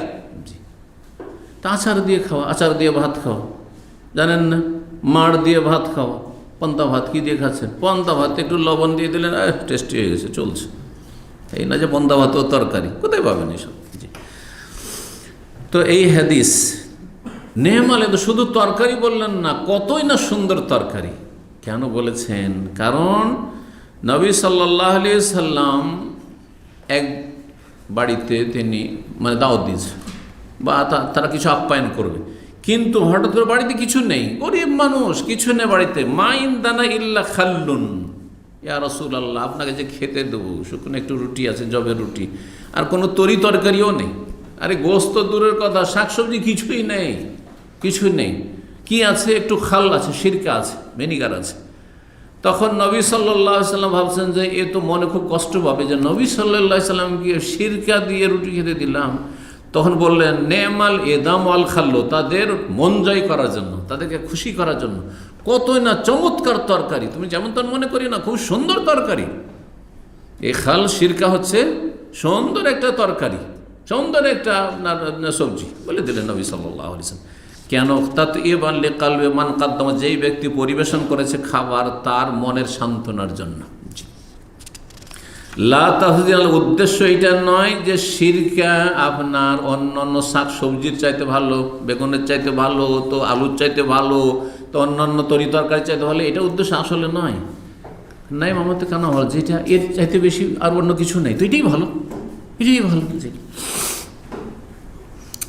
যেমন একজন গরিব মানুষ, তার বাড়িতে কিছু নেই, ভাত আছে আর লবণ আছে, তো সেটাই তার জন্য তরকারি। এই জন্য আর একটি হাদিস রয়েছে, নেমাল এদাম আল মিলহ, হ্যাঁ, কত না চমৎকার সুন্দর তরকারি হচ্ছে লবণ। হ্যাঁ, লবণ বাটা একসময় তরকারি কাজ করতো, লবণ বাটা দিয়ে সারা দিন পার হয়ে গেছে, রুটি খেয়েছেন লবণ বাটা, লবণ, ব্যাস। জি, এমনি ছাতু খেয়েছেন তো? ছাতু খেয়েছেন? এমনি ছাতু ঘুলে খান তো, মজা পাবেন না, কিন্তু একটু লবণ দিয়ে দেন ওতে, চলবে। চিনির কোনো প্রয়োজন নেই, চিনি না থাকলেও চলবে না, গুড় না থাকলেও চলে, কিন্তু একটু লবণ লাগবে। ঠিক করে পন্তা ভাত, এমনি পন্তা ভাত খেতে ভালো লাগবে না, কিন্তু একটু লবণ দিয়ে দিয়েছে, চলছে এখন। তো বলছেন ওয়াকানে ইজা কুররিবা আলাইহি তাম, নবী সাল্লাল্লাহু আলাইহি ওয়াসাল্লামের সামনে যদি খাবার পেশ করা হইতো, ওয়া হুয়া সাইম, রোজা অবস্থায়, সিয়াম অবস্থায় আছেন, কালা বলতেন ইন্নী সাইমুন, আমি রোজায় আছি, যাতে করে ভুল ধারণা না হয় যে নবী সাল্লাল্লাহু আলাইহি ওয়াসাল্লাম অসন্তুষ্ট, নাকি খাবার দিলাম কিন্তু খেলেন না উনি। ভাই, আমি সিয়াম অবস্থায় আছি, জরুরি নয় যে আপনাকে সিয়াম ভঙ্গ করতে হবে, কিন্তু নফল যদি সিয়াম থাকে আর আপনি যদি মনে করেন যে খাবার সামনে এসে আমি রোজা ভঙ্গ করবো, তো কোনো গুনাহ নেই, ভঙ্গ করলে জায়েজ। ফরজ রোজা যদি কাজাও থাকে তবু ভঙ্গ করা জায়েজ না। ফরজ রোজার নিয়ত করেছেন, ধরেন কাজা চলছে, আপনার কোনো সফরে ছিলেন বা অসুস্থ ছিলেন, আর সেই সময় আপনার সামনে ভালো খাবার পেশ করে দিয়েছে, আর বা মেহমান চলে এসেছে, আর আপনি রোজা ভঙ্গ করবেন, এটি জায়েজ নাই। রমজানের ইহতেরাম আরও অতিরিক্ত, আর রমজানে না অন্য কোনো মাসে রমজানের সিয়াম কাজা করছেন, ফরজ সিয়াম, আর সেই সময় আপনি ভাবছেন যে আমি যে কোনো কারণে সিয়াম ভঙ্গ করে দেবো। সাপোজ মনে করেন যে স্বামী স্ত্রী আছেন, আর আপনার নিয়ত করেছেন, স্বামী স্ত্রী দুইজনে অথবা একজন কাজা রোজার নিয়ত করেছেন, আর তারপরে সহবাসে ইচ্ছুক হয়েছেন। কেউ যদি এই ফরজ রোজা ভঙ্গ করে তো গুনাহগার, অবশ্যই গুনাহগার, সেই ক্ষেত্রে তওবা করবে, কাফারাটা ভরা নাই, কিন্তু তওবা করবে এই ক্ষেত্রে। যদিও রমজান মাসে যদি এই কাজটি করে, তখন তার সাথে কাফারাও আছে, কাজাও আছে, তওবা আছে, ট্রিপল, হ্যাঁ, 3টি কাজ করতে হবে। কিন্তু অন্য মাসে যদি আপনার রমজানে কাজা থাকে, তখন কাফারা নেই, কিন্তু কাজা আছে এবং গুনাহ করেছেন, তওবা, ওই রোজাটি করতে হবে আপনাকে। জি, রোজা যদি থাকতেন, নবী সাল্লাল্লাহু আলাইহি ওয়াসাল্লাম বলতেন ইন্নী সাইম, রোজায় আছি। সহিহ বুখারীতে হাদিস হচ্ছে আনাস থেকে, ওয়া আমারা মান কাদ্দামা ইলাইহি তাম ওয়া হুয়া সাইম, মান কুদ্দিমা ইলাইহি তাম ওয়া হুয়া সাইম আন ইউসাল্লিয়া।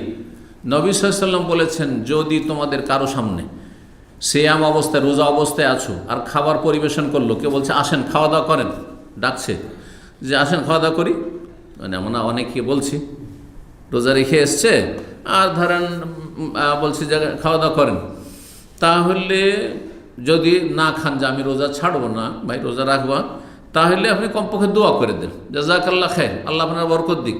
জি, নবী সাল্লাল্লাহু আলাইহি ওয়াসাল্লাম নির্দেশ দিয়েছেন, এমন কোনো ব্যক্তিকে যার সামনে খাবার পরিবেশন করা হবে সিয়াম অবস্থায়, আইয়ুসাল্লিয়া, সে যেন দোয়া করে। কার জন্য দোয়া করে? যে ব্যক্তি খাবার পরিবেশন করছে, আপনি খান আর না খান, আইয়াদ উল মান কাদ্দামা, যেই ব্যক্তি পরিবেশন করে তার জন্য দোয়া করে। ওয়াইন কানা মুফতিরান, আর যদি সিয়ামবিহীন থাকতেন, রোজা অবস্থায় না থাকতেন, আইয়াকুলা মিনহু, তাহলে নির্দেশ দিয়েছেন রাসূলুল্লাহ সাল্লাল্লাহু আলাইহি ওয়াসাল্লাম যে খেয়ে নাও। কেউ খেতে বলছে, খেয়ে নাও। জি, তবে আমাদের দেশে অনেক সময় লৌকিকতার নামকে আসতে বলে, মিছামিছি, আসলে উদ্দেশ্য অন্তর থেকে বলে না। সামাজিকতা আছে না নেই আমাদের দেশে? আমরা দেখতাম মাঠে ঘাটে কৃষি কাজ করছে, পাশাপাশি জমিতে কাজ করছে, নাস্তা চলে এসছে, হ্যাঁ, একজন কৃষকের কাছে, আর পাশের লোক কি হাল চাষ করছে, আসো ভাই খাওয়া দাওয়া করে আসো, ডাকছে, আর ওই সময় এক ডাকে যদি চলে আসে, অনেক সময় আসলে তার জন্য কষ্ট হয়ে যাবে, হয়তো একজনেরই খাবার আছে। তা আপনাকে চিন্তা করতে হবে যে আসলে এমনি লৌকিকতার জন্য ডাকছে, সামাজিকতার জন্য না, আসলে আমাকে খেতে বলছে, বারবার করে বলছে না ভাই খান, আসেন আসেন, খেতে হবে, খান, তখন আপনি খান। পরিস্থিতি আপনাকে দেখতে হবে, কারণ আমাদের দেশে এরকম কাহিনী আছে এককালের। মানুষের মন খুব ছোট দেশে, আর যত শিক্ষা কম তত বেশি, হ্যাঁ, শিক্ষাও কম, তারপরে অভাবও ছিল, মানুষের মনও ছোট ছিল আর অভাবও ছিল। তো বলছে কোন একজন চাষি মানুষ পাশের লোককে সবাইকে দেখে যে আসো ভাই খাও, আসো খাওয়া দাওয়া করো, নাস্তা পানি এসছে মাঠে, খাওয়া দাওয়া করো। তারপর তখন এসে এক ডাকে এসে বসে গেছে। এক ডাকে যখন এসে বসে গেছে, তখন বেচারা তো খাবার জুটল না, কম পড়ে গেল। তখন সে বলছে, ও চলে যাওয়ার পরে বলছে, সবাই ডাকে দেখি কোনো দোষ নেই, আর আমি ডেকেই দোষী হয়ে গেলাম, মানে ঝামেলায় পড়লাম ডেকে। এই জন্য কে কতটা ডাকছে, কীভাবে, ওইটা আপনাকে দেখতে হবে। হ্যাঁ, কারণ কিছু লোক আপনাদের মধ্যে আছে হয়তো সামাজিকতার জন্য, চলেন একটু চা খাই, একটু হালকা করে বলেছে, দিলেন টান আগে ভাগে, ওরা আগে আগে আপনি না না এরকম কাজ করবেন না আপনি। দেখেন বারবার যদি বলে সেটা ভিন্ন বিষয়, আর একবার বলতেই শুধু সুযোগের সন্ধানী, না না না এরকম করবেন না, অনেক সময় অন্যের জন্য বোঝার কারণ হয়ে যাবে না, ভদ্রতা এগুলো। তারপরে বলছেন ওয়াইদা দোয়া ইলাত্তাম, নবী সাল্লাল্লাহু আলাইহি ওয়াসাল্লামকে যদি কোথাও খাবারের দাওয়াত দেওয়া হইতো, তাকে একা দাওয়াত দেওয়া হয়েছে, কিন্তু দেখা গেছে নবী সাল্লাল্লাহু আলাইহি ওয়াসাল্লামের সাথে আরও সাথী সঙ্গী আছে, অত্যাবি আহাদন কেউ তার সঙ্গী হয়ে গেছে, আলাবি রাব্বাল মানজেলি, হ্যাঁ গায়ের জোরে নিয়ে যেতেন না যে আমি এত বড় ব্যক্তিত্ব, আমি 2-4-10 জনকে নিয়ে গেলাম, যেমন আজকাল বড়রা করে। কিন্তু সাধারণ লোকেরা আপনারা করছেন দাওয়াত দিয়ে যে আপনাকে, তার সাথে আপনার একটা শ্যালক আছে, কেন শ্যালক শালা শালির আত্মীয়তাটা খুবই মিষ্টি আত্মীয়তা, তাই না? ও শালাকে সাথে করে নিয়ে চলে এসছে, আরে আপনার শালাকে দাওয়াত দিয়েছে, আপনাকে দাওয়াত দিচ্ছি, এটি চিন্তা করা উচিত না। ও আরেকজনকে নিয়ে চলে এসছে, আমার এক ফ্রেন্ডকে নিয়ে চলে এসছে, না অনুমতি নিতে হবে, অনুমতি নিতে হবে। জি, তো নবী সাল্লাল্লাহু আলাইহি ওয়াসাল্লামের নবীর সাথ ধরতো, কোনো সাহাবী সাথ ধরে নিয়েছে ও জানেন না, কিন্তু তারপরে ক্ষুধাও আছে, তো যাক নবীর সাথে বা দিন শিখছেন, তার সাথে ঘুরছেন। আল্লাহ রব্বাল মানজিল, বাড়িওয়ালাকে জানিয়ে দিতেন যে দেখো একজন আমার সাথে লোক আছে, তুমি যদি নিয়ে আসতে বলো তো নিয়ে আসবো, আর না হলে নিয়ে আসবো না। ফাকালা, বলতেন নবী ইন্না হাযা তাবিয়ানা, এই যে আমার সঙ্গী না, আমার সাথী সঙ্গী হয়ে গেছে, ফাইন শিতা আনতা জানালো, তুমি যদি চাও তাহলে তাকে অনুমতি দাও, তাহলে নিয়ে আসবো। ওয়াইন শিতা, আর তুমি যদি চাও যে না আমার বাড়িতে অত খাবার নেই, হতে পারে যে খাবার ওই একজনের বা হিসাব করে তৈরি করেছে, আমার মতো আরও 2-4 জন লোককে ডেকেছে, আর আমিও যদি 2-4টা নিয়ে চলে যাই তাহলে কাকে খাওয়াবে? এক সময় অনেকের পাকশাকের অভ্যাস থাকে না, বেশি লোকের, অনেকের বাড়িতে ওইরকম আয়োজন থাকে না, হ্যাঁ ওই রকম হয়তো আর্থিক সচ্ছলতা নেই, সব দিক চিন্তা করতে হবে। তো যদি তুমি অনুমতি না দাও তো সে ফিরে যাবে, তাকে ফিরিয়ে দেবো, এই বলতেন রাসূলুল্লাহ সাল্লাল্লাহু আলাইহি ওয়াসাল্লাম। সহিহ বুখারীতে হাদিস রয়েছে, সহিহ মুসলিমে রয়েছে, তিরমিজিতে রয়েছে। ওয়াকানা ইয়াতাহাদ্দাসু আলা তাআমিহি, আর একটি মাসলা যে খাওয়া দাওয়ার সময় গল্প করা চলবে না চলবে না। আমাদের দেশের মানুষরা অনেকে মনে করে খাওয়া দাওয়ার সময় গল্প করা মাকরুহ, আর আরবরা সবচেয়ে বেশি গল্প করে খাওয়া দাওয়ার সময়। দেখেছেন আরবদের সাথে খেয়েছেন, জোর পর খেতে বসলে আসর ঠেকিয়ে দিবে, হ্যাঁ গল্পই চলছে, খাবারের চাইতে গল্প বেশি, তো গল্প বেশি করাতে হয় যে খাবার কম খায়। আর যারা চুপচাপ খাচ্ছে ও তো মেতে আছে, ওর তার কোনো কাজকাম নেই, কথা বুঝতে পারছেন? যারা ফলে অনিচ্ছাকৃত অনেক সময় খাওয়া দাওয়া বেশি হয়ে গেছে অল্প সময়ের ভিতরে। ওয়াকানা ইয়াতাহাদ্দাসু আলা তাআমিহি, নবী সাল্লাল্লাহু আলাইহি ওয়াসাল্লাম খাওয়া দাওয়ার সময় গল্পও করতেন, তো গল্প করা জায়েজ, কোনো তাতে আপত্তি নেই, মাকরুহ তানজিও না, অপছন্দনীয় না। কামা কালা লি রবিবিহি, যেমন নবী সাল্লাল্লাহু আলাইহি ওয়াসাল্লামের বাড়িতে তার রবিব মানে এমন সন্তান যে স্ত্রীর সন্তান, রবিব মানে যাকে বিয়ে করেছেন তার আগের স্বামীর সন্তান, এটাকে রবিব বলা হয়। তো নবী সাল্লাল্লাহু আলাইহি ওয়াসাল্লাম উম্মে সালামাকে বিয়ে করেছিলেন, উম্মে সালামাকে বিয়ে করেছিলেন। আর আমর ইবনে সালমা, আমর বলে একটা ছোট ছেলে, ওই যে উম্মে সালমার পেটের, আর ওই আবু সালমার ওরসজাত। তো যখন বিয়ে করলেন উম্মে সালমাকে রাদিয়াল্লাহু তাআলা, রাসূলুল্লাহ সাল্লাল্লাহু আলাইহি ওয়াসাল্লাম তো তার সাথে তার বাচ্চাগুলোর দায়িত্ব নিয়েছিলেন। তো এই রবিব আমর ইবনে সালমা ছিল, তাকে বলেছিলেন খাওয়া দাওয়ার সময়, খাওয়া দাওয়া চলছে আর তাকে শিখাচ্ছেন, মানে গল্প করছেন, তাহলে কথা বলছেন, সাম্মিল্লাহ বিসমিল্লাহ বলো, কুল মিম্মা ইয়ালিক, আর তোমার পাশ থেকে খাও, ওয়াকুল বিয়ামিনিকা, ডান হাতে খাও, এই কথাগুলো বলেছিলেন। হাদিস এটিও সহিহ বুখারী মুসলিমে রয়েছে। অরুব্বামা কানা ইউকাররিরু আলা আদিয়াফি আরজাল আকলি আলাইহিম মিরারান কামা ইয়াফআলু আহলুল কারাম কামা ফি হাদিস আবি হুরায়রা ফিল লাবান। আচ্ছা, আরেকটি মাসলা, যে যারা অতিথি আপনার মেহমান হয়েছে তাদেরকে কি বারবার করে খাবার উঠিয়ে দিতে পারবেন কিনা, নাকি ছেড়ে দেবেন যে আপনি আপনার মর্জি মোতাবেক খান, যা লাগে খান? এটা একটা তরিকা সামনে রেখে দিয়েছেন, ভাই সেলফ সার্ভিস আজকাল বলছে, তাই না? নিজে নিজে উঠিয়ে খানকে দেবো না, কিন্তু আগে ক্লিয়ার বলে দিচ্ছি, একটা তরিকা।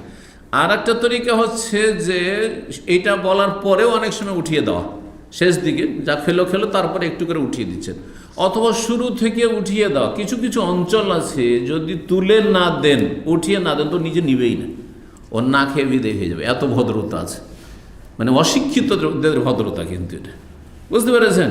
ওরা মনে করে যে আপ্যায়ন করা মানে থালাতে চাপিয়ে দিতে হবে, উঠিয়ে দিতে হবে। আর আগে থেকে বলবে না না না লাগবে না লাগবে না লাগবে না, আবার দিচ্ছেন খেয়ে যাচ্ছে, কিন্তু লাগবে না লাগবে না আবার দিচ্ছেন খেয়েই যাচ্ছে। এই আজব ট্র্যাডিশন এগুলো গ্রাম অঞ্চলে আছে, কিন্তু আমি দেখেছি। যার ফলে আমরা যখন দেশে যাই বলি ভাই আমাদের কিন্তু আরব দেশে থাকে অভ্যাস, আমরা নিজে যতটা প্রয়োজন নিয়ে নেব, কিচ্ছু দেবেন না। কারণ আপনি যেটা আপনি মহব্বতের সাথে দিচ্ছেন আপনার পছন্দ চয়েস, কিন্তু আমাকে সেটা ভালো নাও লাগতে পারে।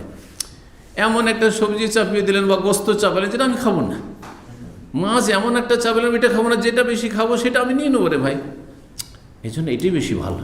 কিন্তু তারপরে যদি দেখেন যে ওই এলাকার এরকম ট্রেডিশন প্রথা আছে যে না তুলে দিলে ওই নিজে থেকে খাবেন, অল্প খেয়ে উঠে যাবে, তাহলে দেন, এটাও জায়েজ। তাই বলছেন যে কখনো কখনো রসুল, সবসময় তাহলে এটা করতেন না, কখনো কখনো রাসূলুল্লাহ সাল্লাল্লাহু আলাইহি ওয়াসাল্লাম মেহমানদেরকে বারবার করে দিতেন, হ্যাঁ উঠিয়ে দিতেন।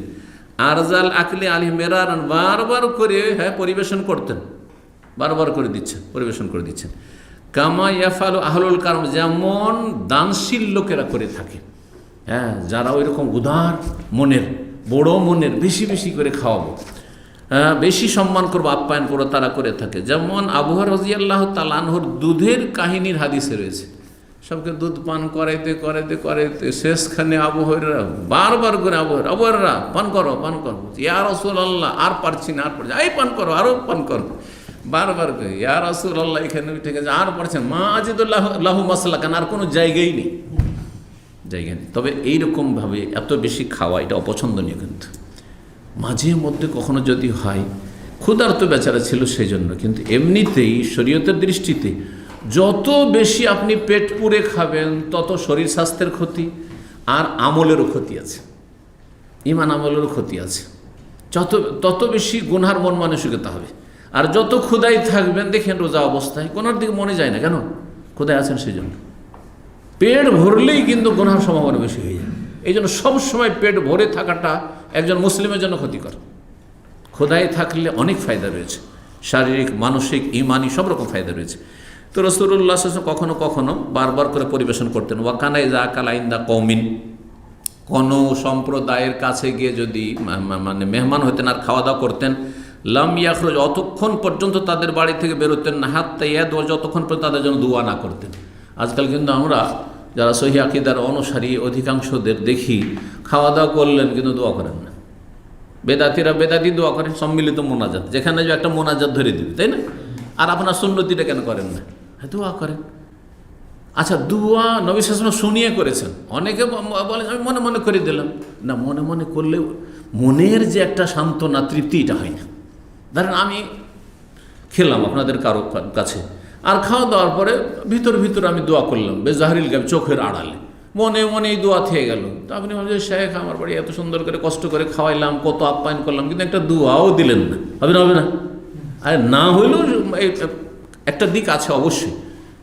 এই জন্য আল্লাহ বলছেন যে যারা জাকাত নিয়ে আসবে, নবীকে বলছেন ওয়াসাল্লি আলিম, তাদেরকে দোয়া দাও, কারণ তোমার দোয়াতে ফাইন্না সালাতুকা সাকানুল লাহুম, তাদের মনের শান্তি যোগাবে, মনের তৃপ্তি, শান্তি হবে। যখন বলো জাযাকাল্লাহ খায়র, বারাকাল্লাহু লাকা ফি আহলিকা মালিকা, আল্লাহু বারিক লাহুম ফিমা রাযাকতাহুম ওয়াগফির লাহুম ওয়ারহামহুম, আল্লাহুম্মা আতিমান আতামান ওয়াসকান সাকানা, মনটা খুশি হয়ে যাবে যে একজন নেক মানুষের কাছে অথবা মুসলিম ভাইয়ের কাছে দুটো খাওয়াই আমি দোয়া পেলাম, আমার অনেক লাভ হইল। হ্যাঁ, যেটা আমি খাওয়াইলাম তার সাথে অনেক বেশি আমার বেনিফিট লাভ হলো। তো এই জন্য দোয়া উচ্চস্বরে দেওয়া উচিত। আমরা সুন্নতের অনুসারীরা সুন্নত পালনে গাফিলতি করি, আর বেদাতিরা বেদাত পালনে অগ্রগামী, বেদাত পালনে আগে আগে তারা।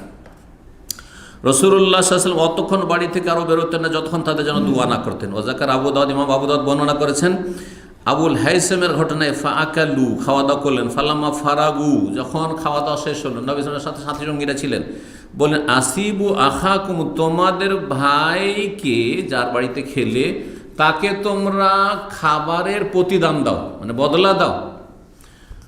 কালু ইয়া রাসূলুল্লাহ, সাহাবীরা বলে হে আল্লাহর রাসূল, আমা এসাবাদ, কি করে বদলা দেবো? উনি খাওয়াইলেন, এখন আমরা কি দেবো তাকে, কি দিতে পারি? আজকাল তো আছে, আজকাল বিয়ে শাদীর দাওয়াত খেতে গেলে দামি দামি গিফট নিয়ে যেতে হবে। হ্যাঁ, কিন্তু না, ওইটা উদ্দেশ্য নবী সাল্লাল্লাহু আলাইহি ওয়াসাল্লামের নয়। কালা বলছে ইন্নার রাজুলা ইযা দাখালা বাইতা, কোনো ব্যক্তি যখন নিজের বাড়িতে প্রবেশ করবে, ফাআকালা তো আমহার, তার খাবার খেলো, ওয়াশারিবা শারাবু, তার বাড়িতে পান করলো, ফাদাউ লাহু, তার জন্য দোয়া করলো, খাওয়া দাওয়া করলেন, দোয়া করেন, ফাযালিকা ইসাবত, এটি হচ্ছে তার প্রতিদান দেওয়া, আপনি বদলা দিয়ে দিলেন। দোয়া করলেন মানে তার খাবারের প্রতিদান দিয়ে দিলেন। এই হাদিস মুসনাদ আহমদ আবু দাউদে রয়েছে, যদি হাদিসটিতে দুর্বলতা রয়েছে কিছুটা, একেবারে দুর্বল নয়, তবে দুর্বলতা রয়েছে। এবং নবী সাল্লাল্লাহু আলাইহি ওয়াসাল্লাম থেকে সহিহ হাদিস আরেকটি রয়েছে, আন্নাহু দাখালা মানজিলাহু লাইলাতান, একদিন রাতে বাড়িতে প্রবেশ করলেন, ফালতামাসা তামান ফালাম ইয়াজিদু, বাড়িতে গিয়ে খাবার তলাশ করলেন, মেহমান ছিল, কিছুই পেলেন না, কিছুই ছিল না বাড়িতে। ফাকালা, বললেন নবী সাল্লাল্লাহু আলাইহি ওয়াসাল্লাম দোয়া, আল্লাহুম্মা আতিমান আতামান ওয়াসকিমান সাকানা, হে আল্লাহ, যে আমাকে খাওয়ালো বা খাওয়াবে তাকে তুমি খাওয়াও, আর যে আমাকে পান করালো বা পান করাবে তাকে পান করাও। আল্লাহুম্মা আতিমান আতামানা ওয়াসকিমান সাকানা। এই হাদিস সহিহ মুসলিম রয়েছে 2055। ওয়াকানা ইয়াদউ লিমান ইউযাইফুল মাসাকিন, কেউ গরিব মিসকিনদেরকে যদি আপ্যায়ন করতো তাদের জন্য দোয়া করতেন, ওয়া ইউসনি আলাইহিম, তাদের প্রশংসা করতেন। অন্যদেরকে খাওয়াইছে কিন্তু গরিব মিসকিনে তবুও দোয়া করতেন।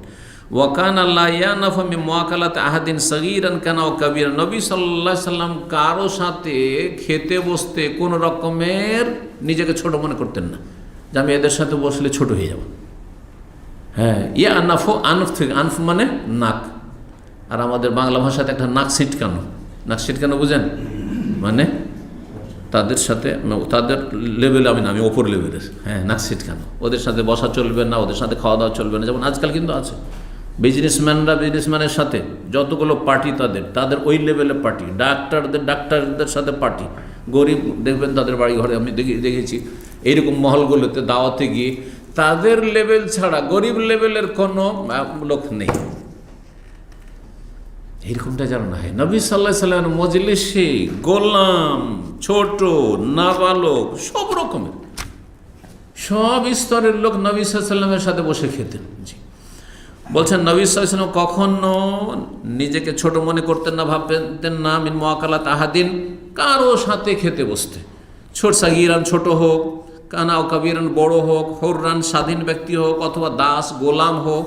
ওয়ায়ামুরু বিল আকলি বিল ইয়ুমনা, ডান হাতে খেতে বলতেন। ওয়ানহা আনিশ শিমাল, বাম হাতে খেতে কঠোরভাবে নিষেধ করতেন। ওয়াকুল, আর বলতেন, ইন্না শায়তানা ইয়াকুলু বিশিমালি, শয়তান বাম হাতে পান আহার করে, খায়। ওয়াশরাবু বিশিমালিহি, বাম হাতে পান করে। শয়তান যখন বাম হাতে পান করে, বাম হাতে খায়, তাহলে বাম হাতে পান আহার করা মাকরুহ না হারাম? হারাম, নাজায়েজ। এই কথাই বলছেন মুক্তাদাহু, এই হাদিসের বাহ্যিক অর্থ হচ্ছে তাহরিমুল আকলে বেহা, বাম হাতে পানাহার করা হচ্ছে হারাম, বাম হাতে পানাহার করা হারাম। জি, দাঁড়িয়ে পান করা হারাম নয়, কিন্তু বাম হাতে পান করা, বাম হাতে খাওয়া হারাম, নাজায়েজ কাজ, কারণ এ শয়তান করে। ওয়াহুয়া সহিহ, আর এই মতটি হচ্ছে সহিহ। আর একটি মাসলা রয়েছে, ওয়া আমারা মান শাকাউ ইলাইহি আন্নাহু লা ইয়াশবাউনা ইয়াসতামি আলা তাআমিহিম, কিছু সাহাবায়ে কেরামগণ এসে অভিযোগ করলেন, ইয়া রাসূলুল্লাহ, আমরা খাচ্ছি খুব, খাওয়া দাওয়া করছি, খাচ্ছি খুব, কিন্তু আমাদের তৃপ্তি হচ্ছে না, খেয়ে দিয়ে মন ভরছে না, শান্তি পাচ্ছি না, কেন তৃপ্তি পাচ্ছি না? তখন নবী সাল্লাল্লাহু আলাইহি ওয়াসাল্লাম বললেন, মনে হয় তোমরা আলাদা আলাদা পৃথক হয়ে বসে খাচ্ছ, সবাই আলাদা আলাদা হয়ে, যেমন আজকাল ওই পশ্চিমা খাবারের সিস্টেম, বুফে লাগানো আছে আর সব নিচ্ছে, আর এদিকে ওদিকে ঘুরে, এখানে কেউ বসছে, ওইখানে কেউ বসলো, কেউ গেল, ওইখানে কেউ দাঁড়িয়েই খাচ্ছে, এতে বরকত নেই। জি, এটা একেবারে নিষিদ্ধ এই তরিকা। যদি বুফে সিস্টেম করেন জায়েজ, কিন্তু বুফে সিস্টেম হলো দস্তর বিছানো আছে অথবা টেবিল লাগানো আছে, নেন গিয়ে একসাথে বসে খান, ওখানে প্লেট আলাদা আলাদা হোক, সমস্যা নেই। সবচেয়ে ভালো হচ্ছে আরবরা যেভাবে খাচ্ছেন, কিন্তু শর্ত হচ্ছে অপচয় যেন না হয়। আরবদের তরিকাটা সবচেয়ে ভালো, কিন্তু অপচয় যখন হয়ে যাচ্ছে তখন সেটা ভালোটা কালো হয়ে যাচ্ছে, খারাপ হয়ে যাচ্ছে। সেটা হচ্ছে একই প্লেটে একসাথে বসে খান, এতে বেশি বরকত হবে, আর খাবার অল্প নেবেন যাতে করে আপনারা শেষ করতে পারেন। কিন্তু হচ্ছেটা কি, আজকাল ধন সম্পদের প্রাচুর্যের কারণে অভাব তো নেই, এতগুলো খাবার নিয়ে বসলো, আর তার চারা না পরিমাণও খেতে পারলো না, আর বাকিটা নষ্ট করে দিল। এটা বড়ই বরকতহীনতার কারণ, বরকত চলে যাওয়ার কারণ। একসাথে খেলে তৃপ্তি হবে, সবচেয়ে উত্তম তরিকা হচ্ছে এক প্লেটে খাওয়া, অল্প অল্প করে খাবার নেন আর খান। 2 নম্বর তরিকা হচ্ছে একই দস্তরখানে বসেন বা টেবিলে বসেন, কিন্তু প্লেট আলাদা আলাদা থাক, সেটাও ঠিক আছে, এতেও তৃপ্তি হইতে পারে এবং বরকত হইতে পারে। আর 3 নম্বর যেটা বরকতহীনতা, সেটা হচ্ছে বিক্ষিপ্ত হয়ে ছড়িয়ে ছিটিয়ে খাওয়া দাওয়া, যেটা পশ্চিমা পদ্ধতি। কেউ সোফায় বসে আছে, কেউ নিচে বসে আছে, কেউ দাঁড়িয়ে খাচ্ছে, জায়গায় নেই তো দাঁড়িয়ে খাচ্ছে, আর বুফে থেকে উঠাচ্ছে, উঠার পরে যে যেখানে ইচ্ছা ওইভাবে বসছে বিক্ষিপ্ত। এটা পছন্দনীয় নয়। নবী সাল্লাল্লাহু আলাইহি ওয়াসাল্লামের কাছে কিছু লোকের অভিযোগ করলেন, আন্নাহুম লা ইয়াশবাউন, তাদের তৃপ্তি হচ্ছে না খেয়ে দেয়ে। তাদেরকে বললেন আইয়াজতামু আলা তাআমিহি, তোমরা একসাথে বসে খাও। এই জন্য ছেলে মেয়েদেরকে নিয়ে একসাথে, আজকাল পশ্চিমা তরিকা কি আমাদের মুসলিম সমাজে কিন্তু এই রিউমার ছড়িয়ে গেছে। আর এই রোগ, এটা একটা মারাত্মক রোগ। সেটা হচ্ছে ছেলেমেয়েরা স্কুল কলেজ মাদ্রাসা থেকে আসছে, একসাথে খাচ্ছে না। বাবা যখন আসলো খেয়ে ফেললো, ব্যস্ত মানুষ, মা ওর মতো খেয়ে ফেললো, আর তারপরে বাড়িতে যারা আছে তারা একসাথে বসে খাবে না। যার যখন ইচ্ছা হলো আমি খাবো না, এখন খিদা লাগেনি, একজন খেলো, আরেকজন 1 ঘন্টা পরে, আধা ঘন্টা পর খাবে। আর তার উপরে যে যখন আসলো কেউ কারো অপেক্ষা করি নয়। এটা বরকতহীনতার কারণ। ইজতিমা আলাত তাম হচ্ছে যে সকালে একবার নাস্তা করব, সব মিলে ফ্যামিলি মেম্বার যত আছে ছেলে মেয়ে নিয়ে একসাথে বসে খাবো। দুপুরে যখন খাবো একসাথে খাবো, রাত্রে বসে খাবো, তখন স্বামী স্ত্রী ছেলে মেয়ে নিয়ে একসাথে বসে খাবো। এটা হচ্ছে উত্তম তারিখ। এটা হচ্ছে তৃপ্তির মাধ্যম এবং বরকতের মাধ্যম। নবী সাল্লাল্লাহু আলাইহি ওয়াসাল্লাম ইজতিমা মানে একত্রিত হয়ে খেতে বলেছেন। ওয়ালা ইয়াতাফাররাকু, বিচ্ছিন্ন বিক্ষিপ্ত হয়ে না। ওয়া ইয়াযকুর ইসমাল্লাহ, বিসমিল্লাহ বলে খেতে বলেছেন। হাদিস মুসনাদ আহমদ, আবু দাউদে রয়েছে এবং হাদিসকে আল্লামা আলবানী হাসান বলেছেন। জি, আর একটি হাদিস রয়েছে যে হাদিসটি জয়ীফ, কিন্তু জয়ীফ দুর্বল হাদিস নিয়ে এসেছেন, বরং অনেকে জাল বলেছেন। শোনেন সেটি। রোবে আনহু, নবী সাল্লাল্লাহু আলাইহি ওয়াসাল্লাম থেকে বর্ণিত, আন্নাহু কাল, নবী সাল্লাল্লাহু আলাইহি ওয়াসাল্লাম বলেছেন, আজিবু তুআমাকুম বিযিকরিল্লাহ, তোমাদের খাবারকে গলিয়ে ফেলো আল্লাহর জিকির আজকারের মাধ্যমে, ওয়াসসালাত এবং দুয়ার মাধ্যমে, ওয়ালা তানামু আলিহার, খেয়ে দিয়ে সাথে সাথে ঘুমিয়ে যেও না। কথাটি ঠিক, কিন্তু হাদিস ঠিক নয়। কথাটি সায়েন্টিফিক, মানে ডাক্তারদের কথা, কিন্তু রাসূলুল্লাহর কথা হিসাবে ঠিক নয়। এবার বুঝতে পেরেছেন? মানে এই কথাটি, তোমরা খেয়ে দিয়ে সাথে সাথে ঘুমিয়ে যেও না। কারণ খেয়ে দিয়ে ঘুমাইলে সমস্ত যে খাবারের চর্বিগুলো আছে সেগুলো সব জমবে, আর জমে থাকার পরে ধীরে ধীরে কিছুদিন জমে থাকলে তখন সেটাই তখন আপনার কোলেস্ট্রলে পরিণত হবে, আর শরীরের জন্য ক্ষতি করা হবে, আর প্রাণনাশক হতে পারে। ফাতাকসু কুলুবকুম, খেয়ে দিয়ে সাথে সাথে শুয়ে যাও, অথবা খাওয়া দাওয়ার পর আল্লাহর জিকির না করো, দোয়া না করো, তাহলে তোমাদের অন্তর শক্ত হয়ে যাবে, পাষণ্ড হয়ে যাবে। এই হাদিস কোথায় রয়েছে বলছে, ইমাম আবু নুআইম বর্ণনা করেছেন এবং ইমাম বাইহাকি শুআবুল ঈমানে বর্ণনা করেছে, ইবনে সুন্নি বর্ণনা করেছেন, কিন্তু এতে এমন বর্ণনাকারী রয়েছে যাকে মিথ্যাবাদী বলা হয়েছে। আল্লামা আলবানী রাহিমাহুল্লাহ তার দুর্বল হাদিসের সিরিজের 115 নম্বরে বলেছেন মওদুন, হাদিসটি জাল। কোন হাদিসটি জাল? যে খাওয়া দাওয়াকে কী করো, খাবারকে যে পেটে খাবার খেলে সেটা আল্লাহর জিকিরের মাধ্যমে হজম করো, গলিয়ে দাও মানে হজম করো। তো জিকির আজকার মাধ্যমে হজম করো এবং দুয়ার মাধ্যমে হজম করো, আর সাথে সাথে খেয়ে দিয়ে ঘুমিয়ে যেও না, নাহলে তোমাদের অন্তর শক্ত হয়ে যাবে। এই হাদিসটি জাল হাদিস। বলছে এই হাদিসটি কারা? সুফি বিদাতি মোল্লারা আবিষ্কার করেছে। কারণ সুফিদের কাছে একটা তরিকা আছে যে তারা খাবে আর খেয়ে দিয়ে নেচে নেচে জিকির করবে। নাচ গানের সাথে জিকির আছে না? নেই? আছে না? বাংলাদেশে কিছু তরিকা আছে, কিন্তু মাইজ ভান্ডারের তরিকাতে নাচ গান আছে। হ্যাঁ, নাচ গানের মাধ্যমে ইবাদত করা, জিকির করা, নাচছে, ঢোল তাবলার সাথে তাদের জিকির চলছে, নাচের সাথে সাথে জিকির চলছে, ড্যান্সের সাথে জিকির চলছে। তো এইগুলি হচ্ছে তাদের আবিষ্কার। হ্যাঁ, এদের পূর্বপুরুষ যেসব বেদাতিগুলো ছিল সুফিরা। তো এই হাদিস মোটেই সহি নাই। আর এত বড় ইমাম ইবনুল কাইয়িম রাহিমাহুল্লাহ তিনি এই হাদিস নিয়ে এসেছেন। এই জন্য সবসময় আর বলি যে যতই বড় আলেম হোক না কেন, ভুলের ঊর্ধ্বে দুনিয়াতে কেউ নেই, একমাত্র রাসূলুল্লাহ সাল্লাল্লাহু আলাইহি ওয়াসাল্লাম এবং অন্যান্য আম্বিয়া রসুলগণ। কারণ নবী রসুল ছাড়া কারো কাছে ওহী আসেনি। ইমাম ইবনুল কাইয়িম এত বড় সালাফি আলেম, আর ইবনে তাইমিয়া রাহিমাহুল্লাহর বিশিষ্ট ছাত্র একবারে, তাদের এলেমের ধারে কাছে আমরা কিছুই না, কিন্তু তারপরে দেখেন এটা জাল হাদিস নিয়ে চলে এসেছেন। আর তারপরে জাল হাদিস সম্পর্কে বলছেন ওয়া আহরাবিহি আন ইয়াকুনা সাহিহান, আর এই হাদিসটির জন্য সমীচীন হচ্ছে যে সেটা সহি হইতো বা সহি। ওয়াত্তাজরিবাতু তাশহাদু বিহি, আর এই হাদিসটির সমর্থন করে বাস্তবতা, মানে বাস্তব অভিজ্ঞতা। দেখেন, কোনো কিছু বাস্তবে হচ্ছে বলে সেটা ধর্ম হয় না। এই ফর্মুলা যদি নেন তা আপনি গোমরা হয়ে যাবেন। তাহলে যারা তাবিজ ব্যবসায়ী তারা বলছে তাবিজ দিয়ে তো আমাদের রোগ ভালো হচ্ছে, তাবিজ দিয়ে তো শয়তান তাড়াচ্ছে দেখছি, আর শয়তান আমাকে বিরক্ত করেন না। যেই দিন থেকে বাড়িতে দোয়া তাবিজ টাবিজ করেছি সেই দিন থেকে আর বাড়িতে শয়তান বিরক্ত করে না, তাহলে বলবে যে জায়েজ? মোটেই জায়েজ নাই, হারাম, বেদাত বেদাত, শিরিক শিরিক। জি, সুতরাং বাস্তবতা ইসলাম নয়, বাস্তবকার অভিজ্ঞতা যদি শরীয়তের সাথে সাংঘর্ষিক না হয় তো আপনি পালন করেন। যেমন শরীর চর্চা করলে যে ফায়দাগুলো রয়েছে, হাঁটাহাঁটি করলে ফায়দা আছে, আর আপনি যত খালি পেটে থাকবেন তাতে ফায়দা রয়েছে, তারপরে আপনি খেয়ে দিয়ে হজম করে ঘুমাবেন, ফায়দা আছে। কিন্তু আপনি বাস্তবতাকে আপনি শরীয়ত বলবেন যে এটা শরীয়ত, ধর্মকর্ম না, ধর্মকর্ম বলবো না। হ্যাঁ, এগুলো কোরআন হাদিসের কথা বলবো না।